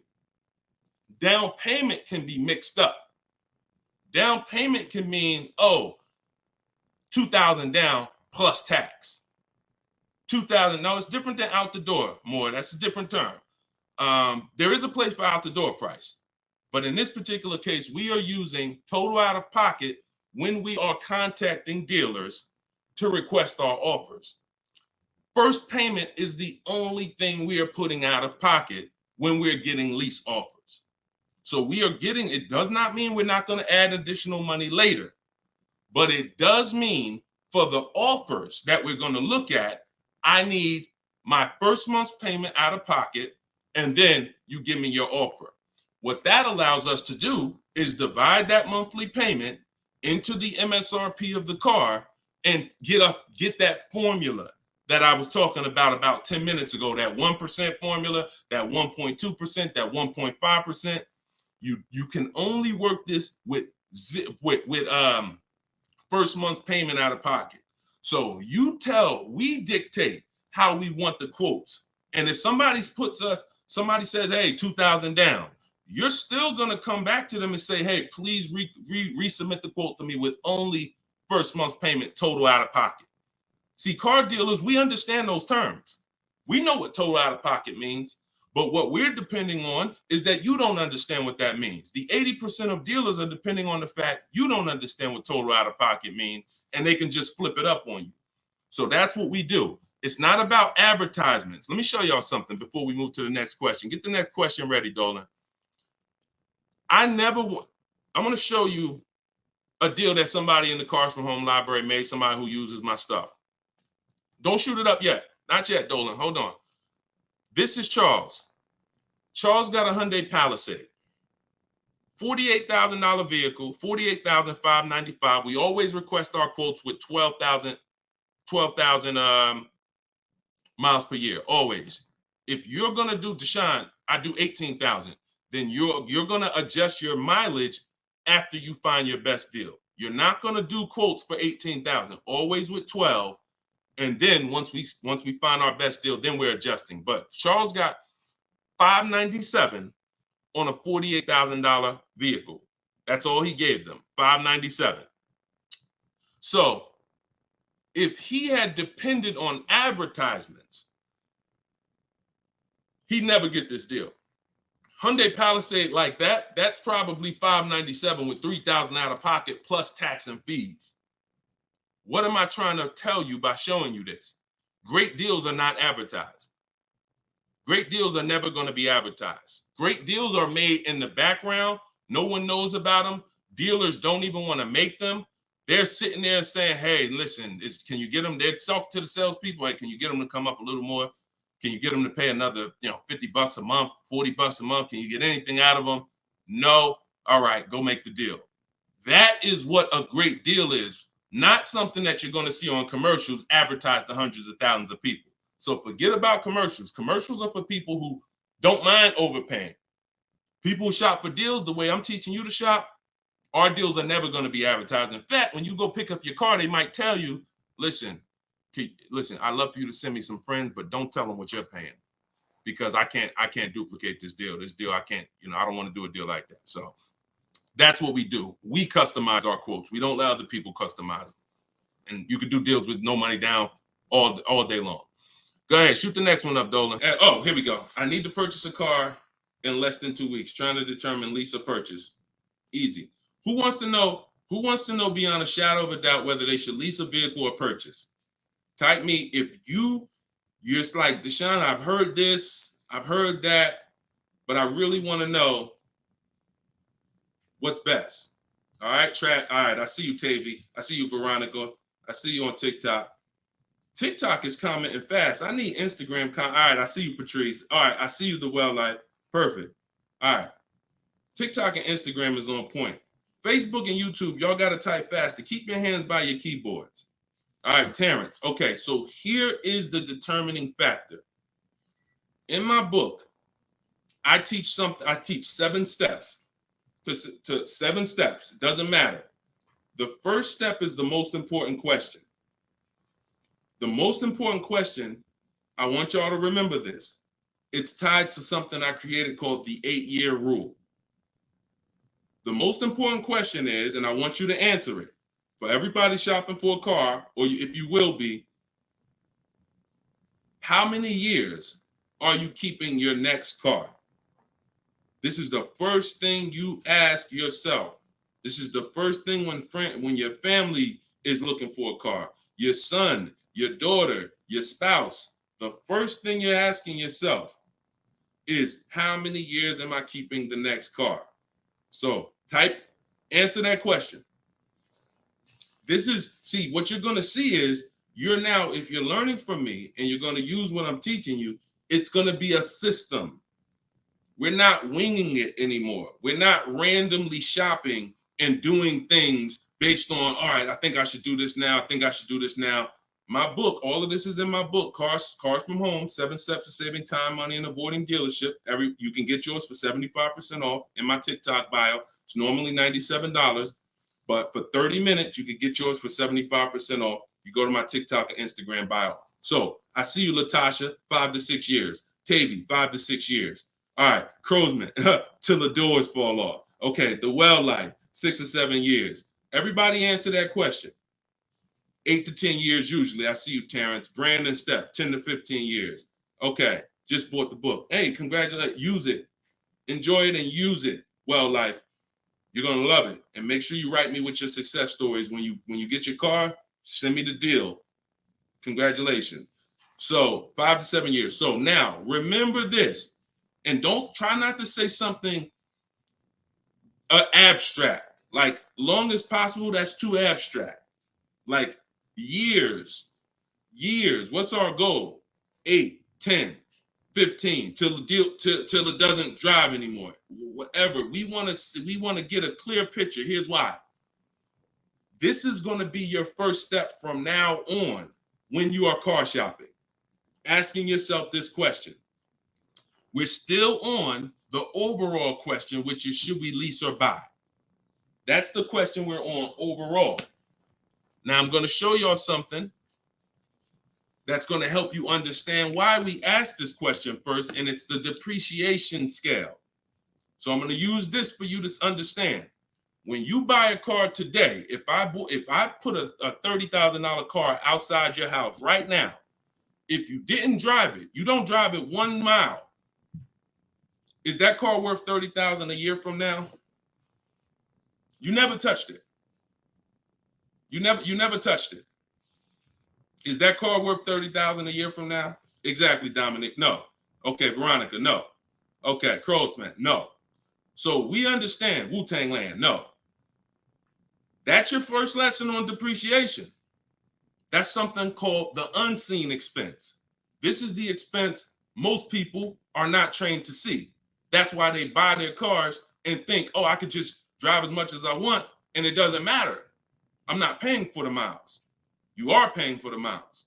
Let's go deeper with this lesson. Now, if you don't drive it 1 mile, we all agree it was worth $30,000. A year later, it's probably worth $25,000. We didn't touch it. Now, if we drive it, average miles 12,000, it's probably worth 22. You know, if we drive it high miles, it's probably worth 20. So you see that no matter whether you buy or lease, you pay for the mileage. You pay for your usage. In fact, you even pay if you don't use it. So now, I want to use something a little harder than that. When you understand that, you're going to see, Deshone, okay, if I'm losing that type of money in my car when I buy it, when do I ever get to a point where I'm winning? And the longer you keep a car, the more this starts to level out. So when you get to about 7 years, now you're no longer losing thousands of dollars every year.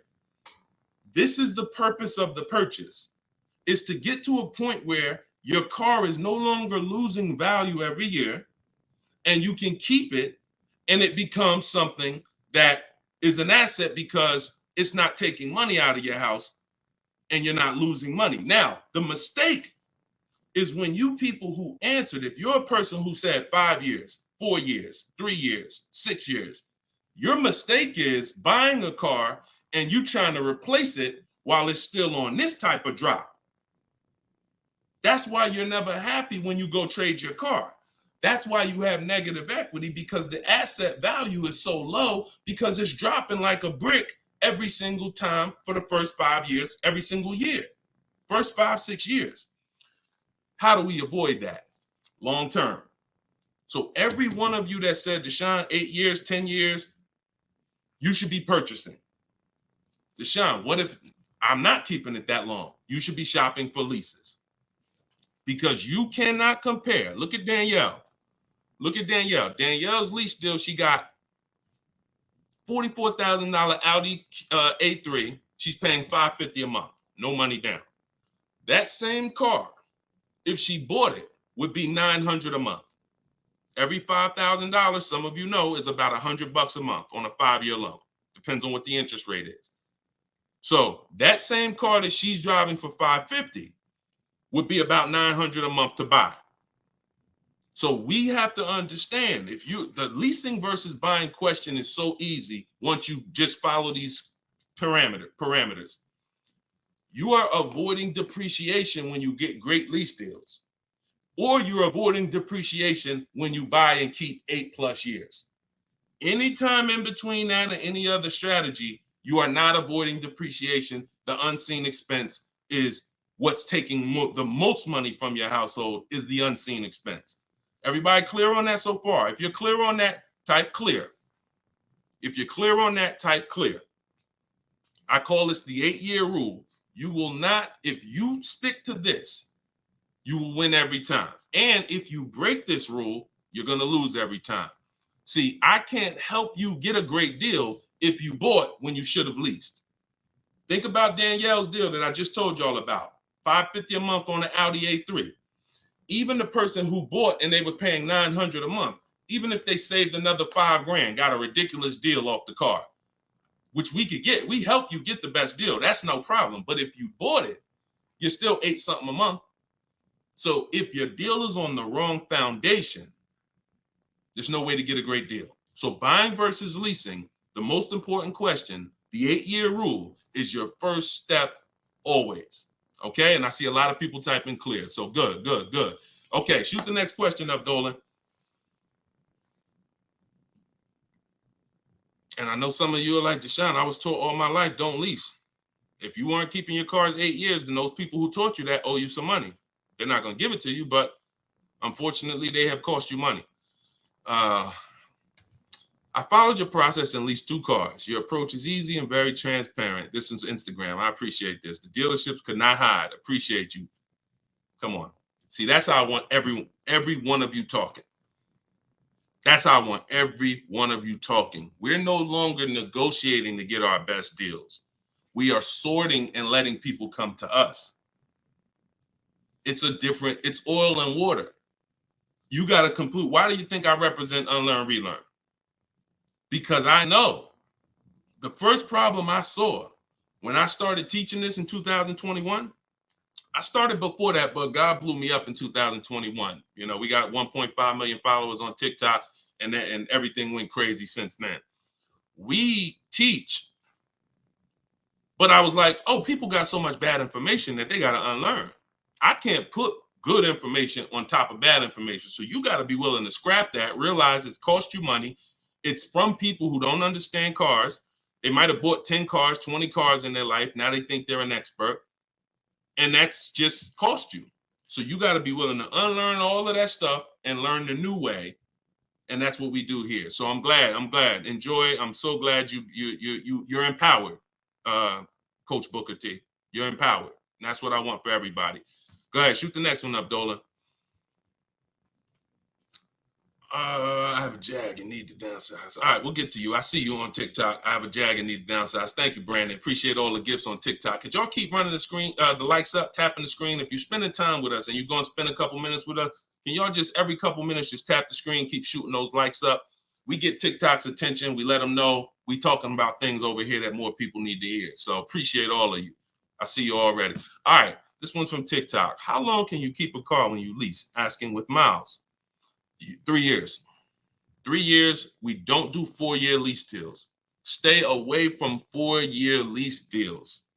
When you are getting your offers, and we do this online, so we go direct to the dealer site. We don't go through a third party because they pay for those leads. We don't want anything that drives the cost up when it comes to us. We go direct to the dealer's websites. In my book, I have a link to all the dealer's websites. I teach you how to do a radius search, and it takes about 15 minutes to contact 25 dealers, because when we shop for new cars and leases, we use something I created called the 25-to-5 strategy. So we're going to connect with 25 dealers online, and then we're going to get 5 to 7 quotes from that. So we're going direct to the dealer's website. That also allows us to shop out of 25 dealers' inventories, because 1 or 2 dealers is not enough. They might not have what you're looking for. Now you're at the mercy of who has what you're looking for. When we connect with 25, we're typically going to be able to get 5 to 7 offers from that. So this takes about 15. It just takes about 15 minutes. But we don't want to, like I said about 10 minutes ago, we dictate how we want our leases customized. And our leases are always first payment out of pocket, total out of pocket, first payment, 12,000 miles per year. And then we are, we're doing 12,000. And once someone wins the bid, out of those 5 to 7 offers, you're going to see, again, like I said, between the Cars from Home book, between the Cars from Home video library, and between my coaching program, we've done this with about 8,000 people since 2021. I can tell you we have enough data to tell you this is how it goes. Once you get 5 to 7 offers, you're going to see at least $150 to $200 difference from your best offer to your worst offer. That proves, that's why I say 80% of dealers are overpriced. So once you see that bid, you're going to, but we dictate that 3 years.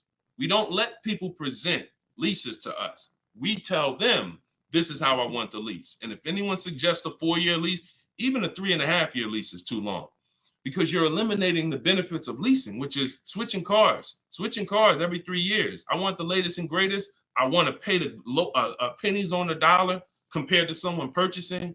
And I want to be able to switch cars and most of the time be under warranty, depending on what brand you're shopping for. If you're shopping Chevy, if you're shopping Ford, if you're shopping most brands with a 3-year bumper to bumper warranty, once you go 3.5, once you go 4, you're out of warranty. So I don't even like going 3.5. If it's a ridiculous deal for 3.5, maybe, but I'm typically 3 years, 39 months, maybe, and that's in my template. We'll do 3 or 39 months. 2-year lease deals are rare. You don't really see great 2-year lease deals, but if a manufacturer has it, then a dealer would tell you. When we contact them, they'll tell, hey, we got a great 2-year lease deal. Are you open to that? Yeah, we're open to 2, but we're not open to going longer than 39 months. We're paying too long on a car we're giving back. Go ahead, shoot the next one up, Dolan. Great question. All right, I see you. Perfect. Great questions. All right, Facebook. What's the best credit score to have when looking for a good deal on a brand new car? It's no way to dictate that. All you can do is now, if you're at a point where your credit is in that fair range, which is in that low 6s, mid 6s, then I would tell you, if you can, get yourself up to close to 7, get yourself up to 680, 690, 700, because that fair range is but that's really mostly with leases. But even even if you look, some of you are homeowners. When you buy a house, we're trying to get our credit to wherever it needs to be. If it's not there from the get-go, realtors will tell you, get your credit here so that you can get a mortgage. If you have the luxury of time, then sure, work on it.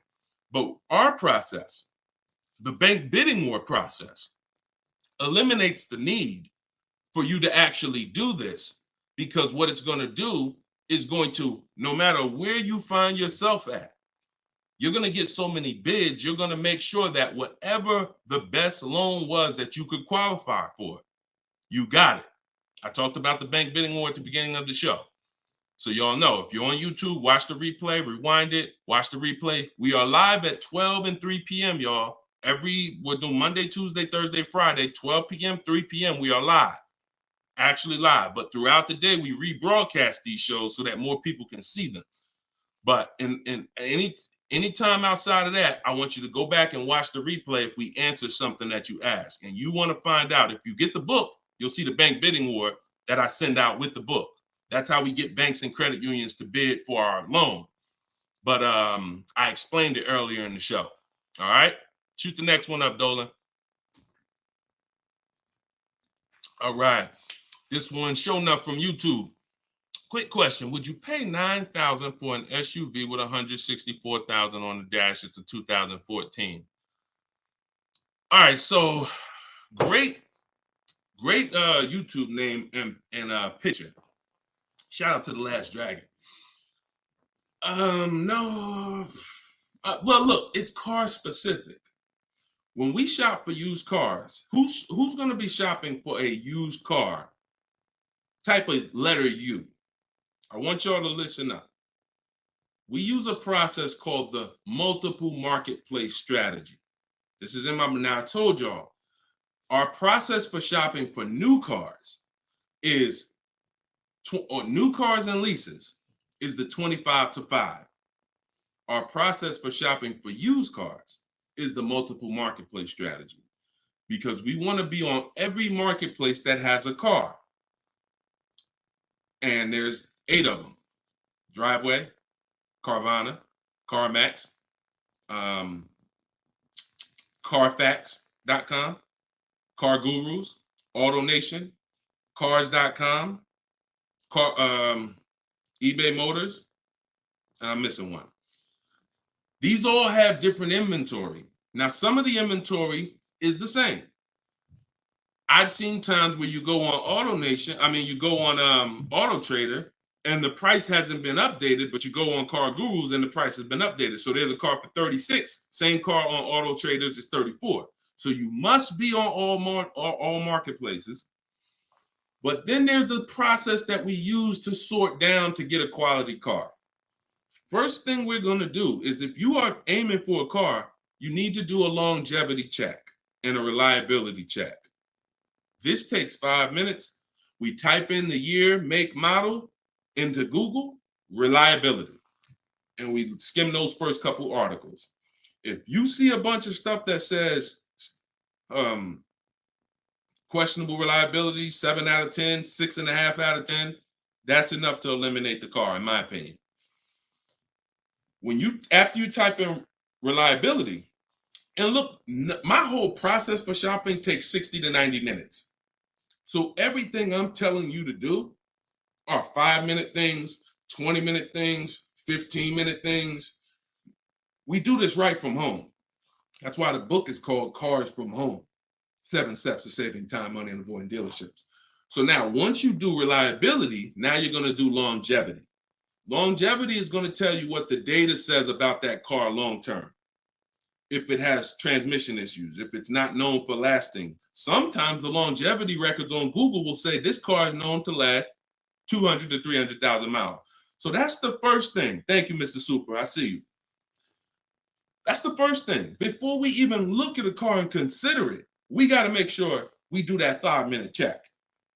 Now, once we move past that, now we're moving into our process of sorting down, because we could have a good car with good data, but we could get a bad car based on the previous owners. So first thing we're looking at is the Carfax. Carfax. We want to know what that title's like. Is it salvage? Is it rental? Is it frame damage? Is it rebuilt? We're eliminating those. Now we're moving on to service records. This is the biggest indicator, in my opinion, on if a car was taken care of. It's not title history. It's not accident history. It's service records. Service records.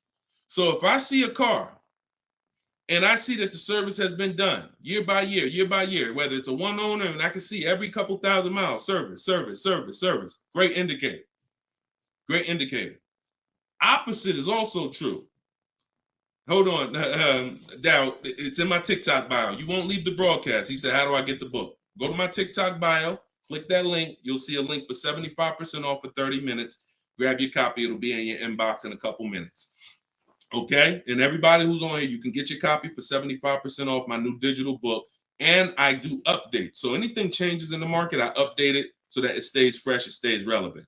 So once we move past service records, now we're moving to accident history.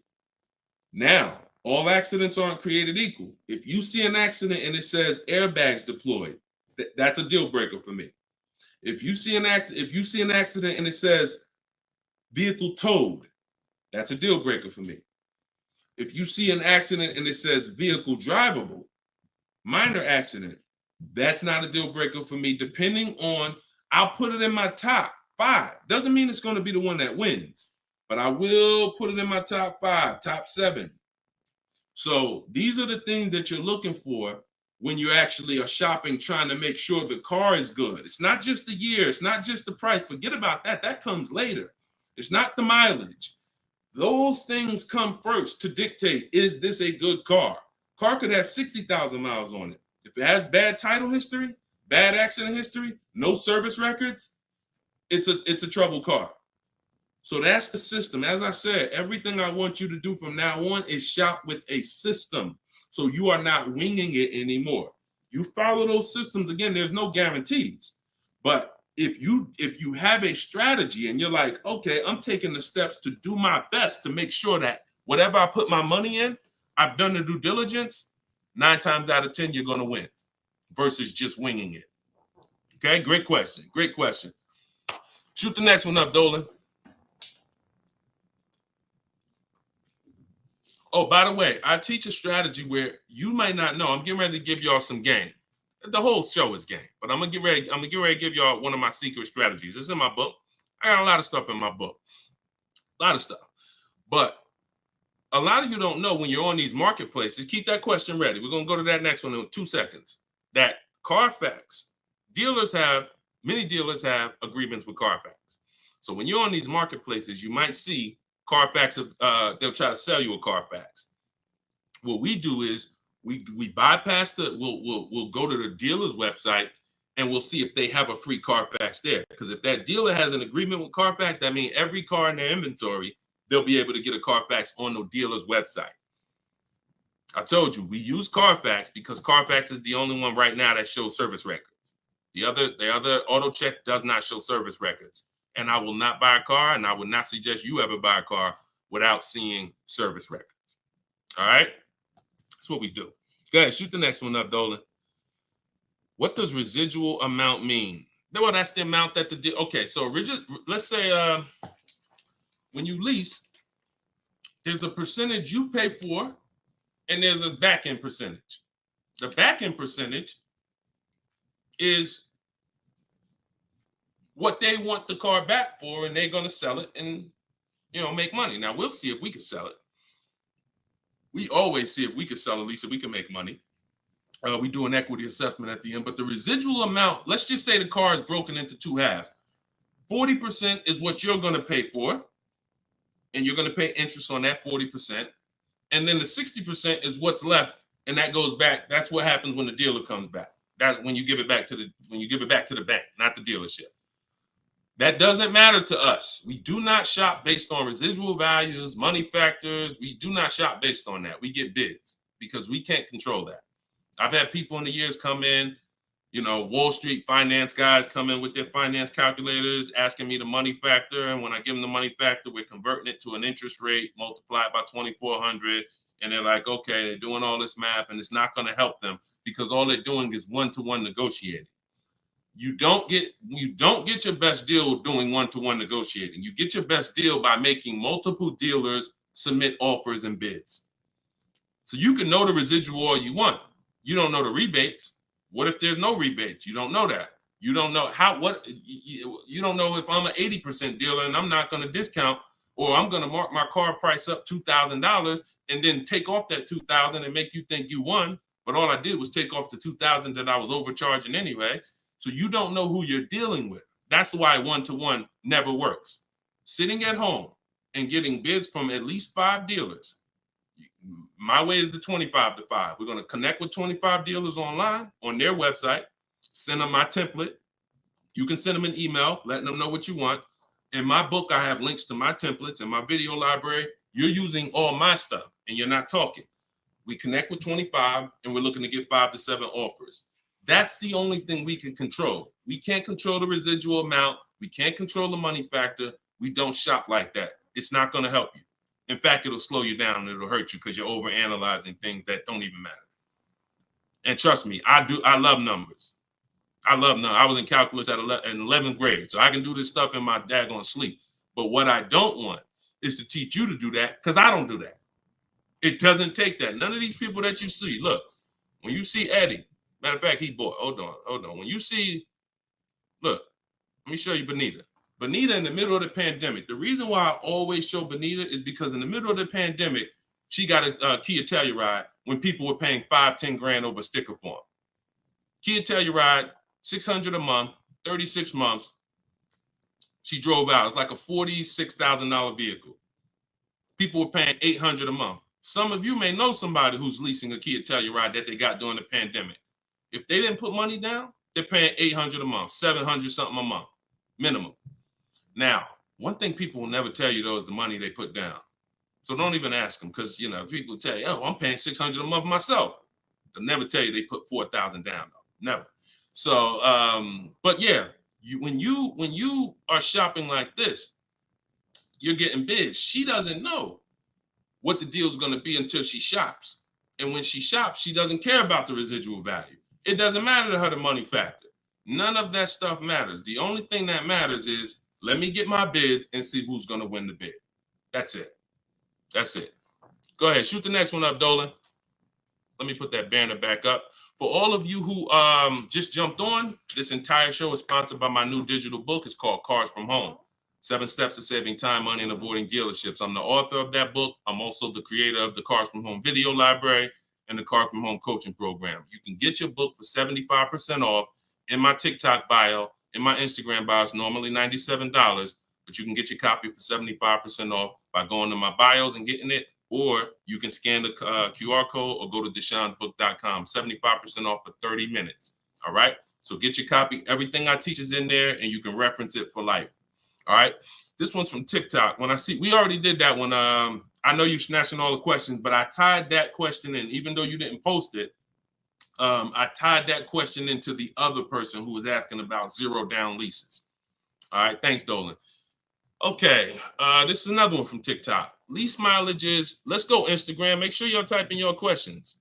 All right. Make sure you type in your questions, Instagram. We live every day at 12 and 3. So let's see, TikTok, lease mileage 10,000 under allowable. Does that value when getting next lease? No. What you're going to do is you're going to do an equity assessment.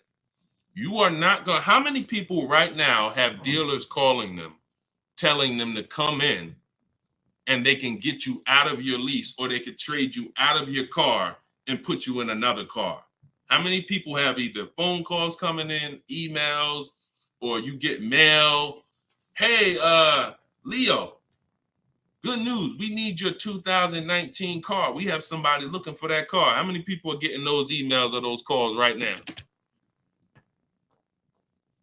When you get those emails, look, all of them, look, look, I do every day, Matthew said. Look, so when you get those calls, what they're doing is we have automatic algorithms, like automatic technology that generates these lists for us.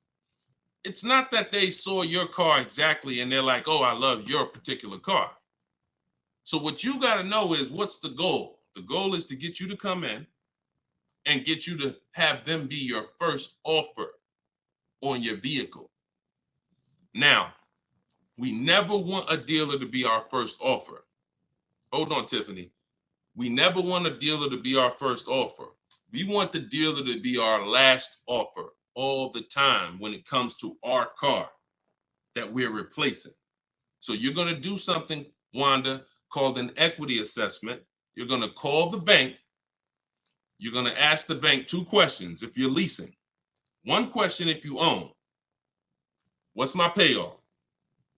That's the question everyone asks.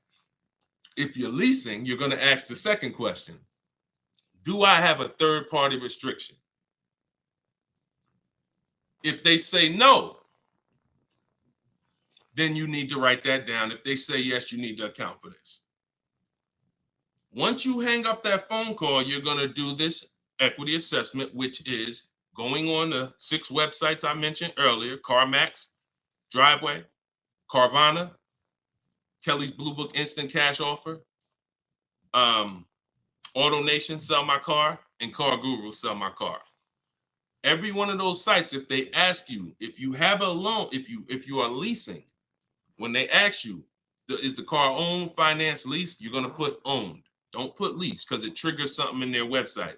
They don't know how to separate third-party restrictions and not. And just so you know, for those of you who think you can't sell your lease because you have a third-party restriction, you're wrong. We sell leases with third-party restrictions. A third-party restriction doesn't mean you can't sell your lease. It means you can only sell your lease to a dealership that sells the same brand. So if I have a Nissan lease, I can only sell my lease directly to a Nissan dealer. And I'm selling and getting what? What's the best? What do we do? Bids. I'm not, every Nissan dealer is not the same. So for those of you who had third-party restrictions, I saw a lot of people, oh, I had to buy my car and resell. We don't do that. If you have equity, $3,000, $4,000, $5,000 in equity in your lease, you are now going to sell that car to a local dealership, and we're going to get bids. I have a script in my book for talking to used car managers and getting bids from local used car managers. Now, if you don't have a third-party restriction, it's even easier. You're going to get those bids, those 6 bids, and you're going to sell to one of those. If you have a finance, it's even easier. Finance and no third-party restriction is pretty much the same. You're going to sell to the highest bidder of the online dealers, and if you have to replace your car, you're just going to keep those offers on hold, because some of you are going to say, well, I could make $3,000 selling my car, but I need to find my new car first. No problem. In my book, I teach something called timing the transaction. You're just going to put those offers on hold. You're going to start your shopping, and you're going to find the dealer who's going to win your bid to sell you the car. And then you're going to pick up your new car and sell your old car the same day. These companies cut you a check. This isn't like Facebook Marketplace. You go into CarMax, literally they inspect the car, they cut you a check, you leave with the difference. It's not a 2-3 day thing. This isn't like, oh, I need to. No, this is very simple to do. And that's the equity assessment process. We get bids on everything. Our old car, our new car we're buying, our loan. Everything's a bid. All right, everybody clear on that? If you're getting value out of the show so far, I want you to type $signs. If you're getting value out of the show so far, type $signs in the comments. I want to make sure that we're getting value out of what we're talking about. And then we're going to go to Tiffany's question. All right, I see you, Brandon. All right, perfect. All right, I see you, Denise. I see you, Terrence. I see you, user 9771631053712. I see you, the Wildlife Diva. Perfect. 36 Chambers. Richard, I see you. Perfect. All right, wonderful. All right, shoot. Can you pull Tiffany's question up? I purchased the book and reviewed the email. How it hasn't downloaded since I did something wrong. Dominic, just as soon as you purchase the book, I give you a support email. Don't DM, because we have 2 million followers. We're blessed, thank God. DMs, we get hundreds of DMs. You get a support email. Let me know if you got it, and then just if there's anything, we'll get you the book. We'll send it to you manually. Okay. So just hit me with that. Just make sure you got it. All right. So Tiffany said, this is from TikTok, would you finance your lease at the end? 2018 Audi S5, 42,000 miles, 5K down, 12,000 miles. So when I talked to you earlier, you have to ask yourself the same question. If you were here earlier, the most important question is, how many years are you keeping the next car? You're going to ask yourself the same question right now, because you're about to buy another car. You have to see your lease. Buying your lease, you have to see it as buying another car. It's a used car. That's what you're doing. Hold on. Okay, LA Connect, do me a favor. Hold on. LA Connect, shoot me a DM. I'll look for your DM, and you get the support email. You don't get the support email. As soon as you purchase, the thank you page says, here's the support email. So, and check your spam and check your junk folder, okay? Because we got a pretty sophisticated email technology that is spot on most of the time. I'm not going to sit up here and tell you it's perfect, but I mean, we deliver a lot of books without issue. So sometimes it's in spam, sometimes it's in the junk folder. Okay, so that's how you have to see buying your lease. You're buying a used car. The only difference is it's your car. That's the only difference. You don't, instead of going to look for a used car, you're saying, I'm going to buy that used car. So the same question exists. How many years are you going to keep the car? Now, if you say 8, you're not going to break the 8-year rule. Then you could buy it. But if it's not 8, it makes 0 sense not to be shopping for another lease. I'm going to tell you why. One, the depreciation. And I'll talk to you about, I'll do a quick scenario of, because some people say, Deshone, when I buy used cars, they don't depreciate as much as used cars, but you still pay more than people who get great lease deals, than people who get great lease deals. You're still paying more money, and now you're paying more money for a for a worse car. So, but when you are looking at these scenarios, most people are going to finance for a 5-year or 6-year loan to buy their lease out. but you've already had the car for 3 years.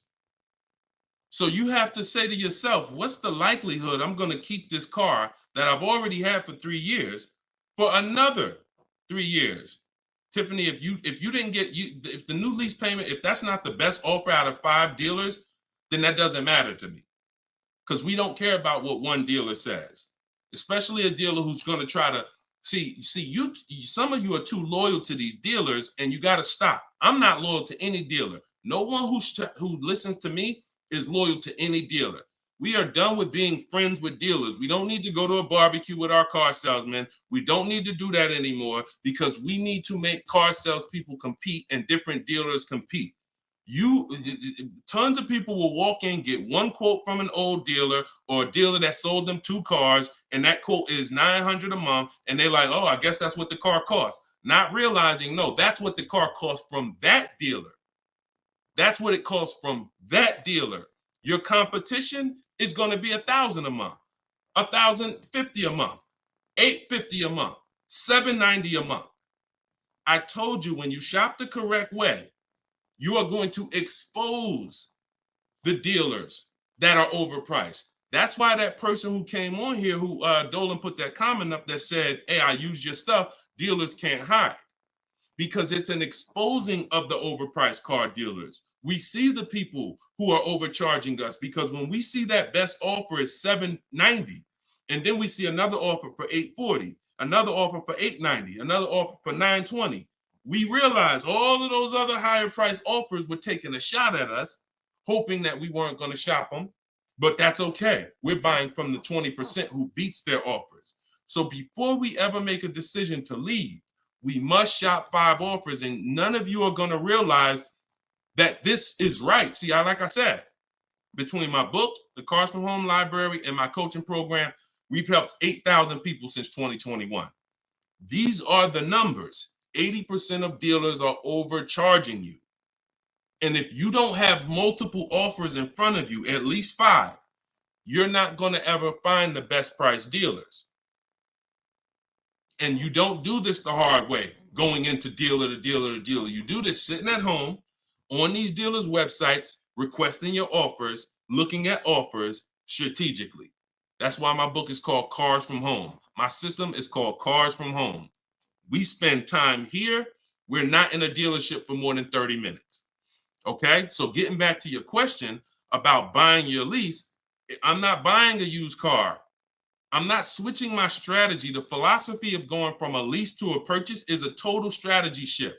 That means I'm going from a short-term person who doesn't like maintenance, who doesn't want to put more long-term, who doesn't want to keep a car long-term. I want to be under warranty most of the time. I want to drive cars for pennies on the dollar, compared to people who buy. Now I'm switching that to become a long-term person, because there's a different set of values when you're buying cars for 8 to 10 years to 12 years. That means I'm going to pay off my car. I'm going to get to the point where it's not depreciating a lot anymore. I don't care about having the latest and greatest. Once my car is paid off, I just got a car that's 7, 8 years, 9 years old, but I'm going to keep it in my family for a long time, and I'm going to win that way.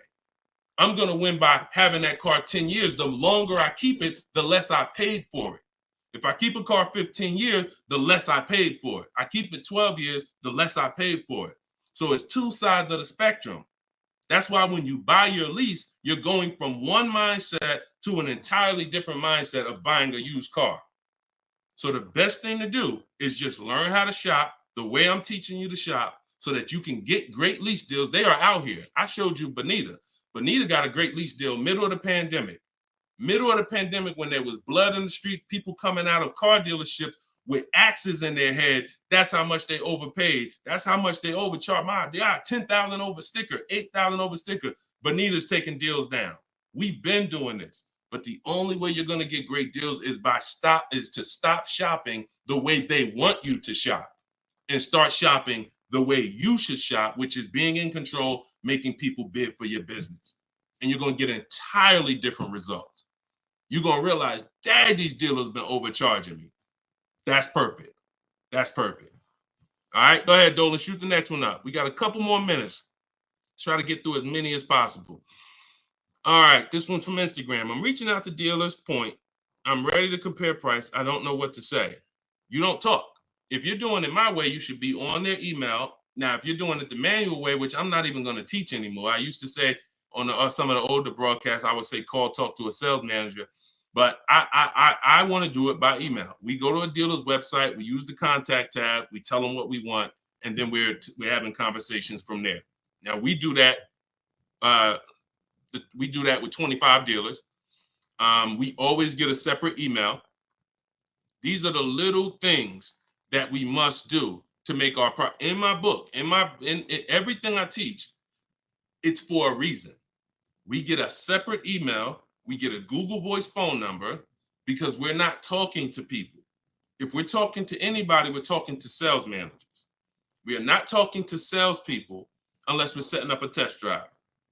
And even that, there's a way we do it. We want to talk to the most experienced salesperson. We want to talk to the person who has a great history, who everybody loves. We want to talk to the person, because the wrong salesperson won't even have the car ready for you when you get there to test drive. New salesperson just started, he over there, thinking about how he'll just, so we got to even act for the right salesperson to set up a test drive. But we're not talking. See, when you're not talking, you can stay out of emotion. Even the first time you use my stuff and you start using my scripts and my templates, you're still going to be a little emotional, unless you're just, some of you have a very like stoic personality. Some of you have a very, whether it's military or whether it's just your natural personality, you don't get emotionally involved. This is what you need to be. And some of you who are emotional, you're going to see there's no reason for me to be emotional anymore using this. I'm at home, I'm in control, I'm making people bid, and I'm not talking to people where they can get me emotional and I can say something that's going to hurt me or cost me money. So we are doing all of this online through their website, letting them know what we want, requesting our offers. And like I said, we do something called the 25-to-5 strategy, where we're connecting with 25 dealers online to get 5 quotes. That's how we shop for new cars and leases. Not used cars, new cars and leases. So you shouldn't be talking saying, I don't know what to say. You are reaching out to them. First thing we're going to do is let them know what we want. After we confirm the dealer has what we want, then we're going to request our quote and our offer. So that is what, and if you are shopping for a purchase, then we're requesting an all-in quote. We're requesting an or total, all fees, everything included.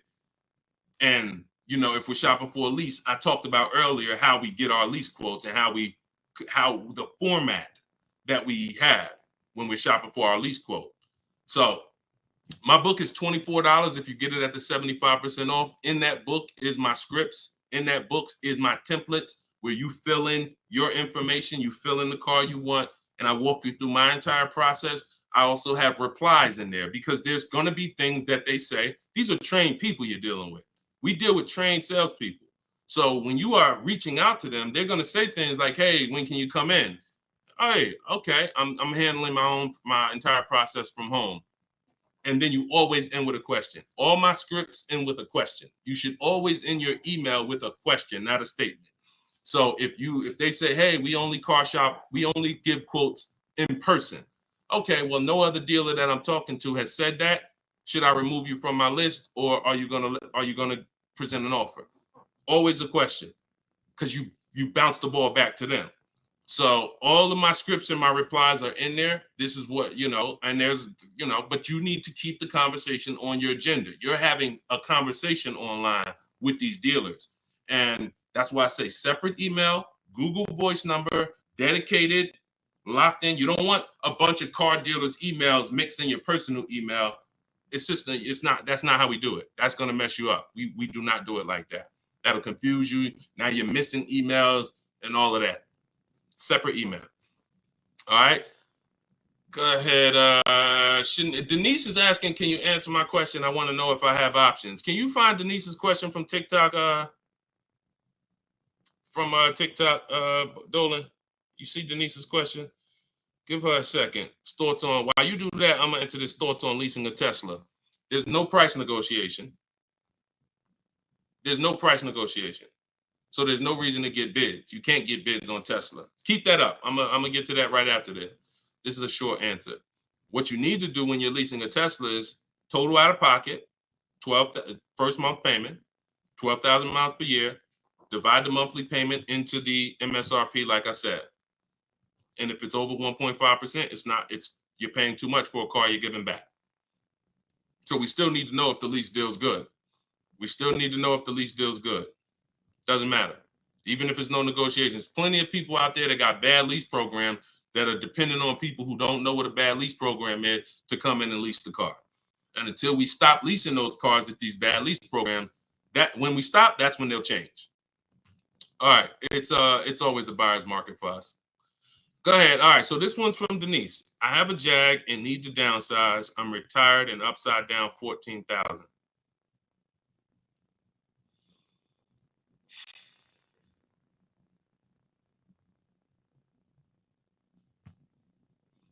See, here's the bad part about negative equity. The damage is done. I wish I was the person who could, give back. A lot of what I'm talking to y'all about is I'm shouting from the hills and warning you. It's up to you to take the warning. But in this particular case, with negative equity, the damage is done. Now, how do we get out of it? It's only two ways. I talked to you about that earlier. Now, in your particular case, now there's a third way. It involves the car. If the car is totaled or stolen and you don't recover it and you have gap insurance, then the car is. So I can't say there's not another way, but we can't plan on that. That's insurance fraud. So in the case of what's legal and ethical, you can only sell a car or trade into or replace it with another car. And in the case of negative equity, if you can't sell the car and pay the difference, go to YouTube. After this, I spent probably 8 to 10 minutes talking about how to get out of negative equity. There's 3 ways. 2 of them lead to a new car, 1 of them doesn't. If you can't use one of the 2 ways, which is paying the difference between what you owe and the highest bidder, then you have to transfer that to another car, in which case you have $14,000. What's your car payment? How much is your car payment?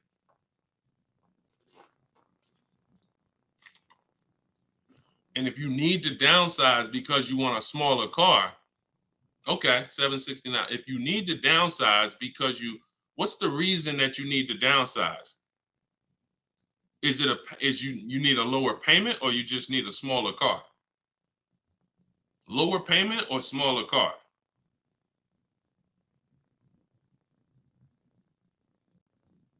Sometimes I need to ask more questions. This is why, we go, I have 3 things I created: the Cards from Home book, and the video library, and coaching. In particular cases, I need to ask more questions before we could give a custom answer. Lower payment. So you got to look at it like this. Most people should be transferring negative equity into a lease. Now, once you actually bring 14,000 over, and your negative equity amount should always be based on you getting the offers. It shouldn't be based on what you think or what a dealer told you the car is worth. So that's one thing. Let's start there. Equity assessment, you need to rewatch the show. You need to see that segment. If you have my book, you need to follow the segment on the equity assessment to find out what your real negative equity is. That is on a 39-month lease, bringing that over, you're talking about $14,000. That right there is $358 a month. You know what you possibly could do? Try listing the car on Swap a Lease. Now, if that payment is good for the car, let me see. You got a Jag. Depends on if $769 a month. Now watch this. If $769 a month is a good payment for that vehicle, then you can list it on Swap a Lease, and then you could have someone take over the payment. But it got to be a good deal. If they could go out and they could get a $600 payment on that same vehicle, then they're not going to take it over.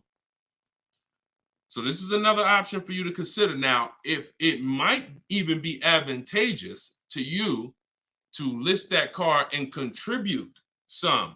You might say, all right, I'll pay $100 and all right, my payment's $769, I'll pay $100 and somebody take it over for $669. Whatever you need to list it for to get out of it, to have someone take it over, may be advantageous to do until the lease ends. And then you go and get yourself a very inexpensive car that you can qualify for, because if you have someone take over the lease till the end, you could probably go get yourself something, lower payment, but that car coming into the deal, you're going nowhere, because $14,000, unless you got cash. If you got some cash, then yes, cash can solve all things. Get the offers, follow the equity assessment. You might pay the difference or transfer it over. You can't transfer it over because, like I just said, your negative equity alone is $350 a month.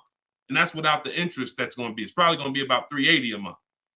So what's the note? Yeah, so that's what you should consider. List the vehicle on Swap a Lease and see if somebody's willing to take it over. And if nobody's, okay, no problem. That's what you do. That's what you don't have that kind of money to contribute. 14K is a lot to be able to contribute. So so what you should do is do that. If you could get somebody, if no one takes it over for $769, then offer to contribute some money towards the deal every month. Now, if you, no matter what, and then what you're gonna do is you're gonna go and probably, you're going to ask yourself the most important question for your replacement car. If you're not keeping 8 years, you should be looking to lease the next car and get yourself an inexpensive lease. If you are keeping it more than 8 years, then you can buy. But you're just going to use the same process. But you got to get rid of that car first. And I think with your scenario, that might be the best way to do it. All right. Good question, though. It's good question. Keep us posted. And, that's what we do. Look, we are live at 12 and 3 o'clock p.m.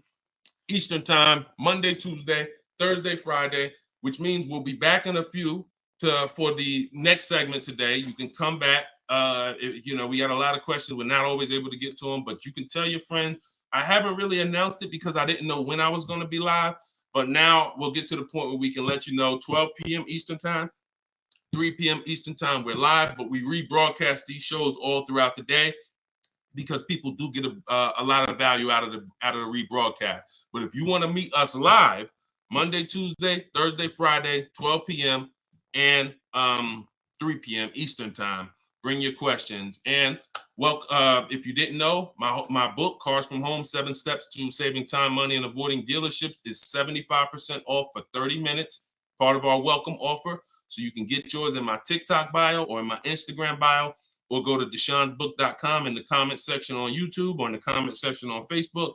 Or if you're watching us on TV, you can scan that QR code. But that's what we do here, y'all. We peel back the onion. We make sure you know how to shop strategically. And I want you writing me with deals. I don't want you writing me showing me your car. Everyone's doing that. Hey, got the new G-Wagon. Got the new BMW. Oh, your boy upgraded. Never talk about what we paid for it, though.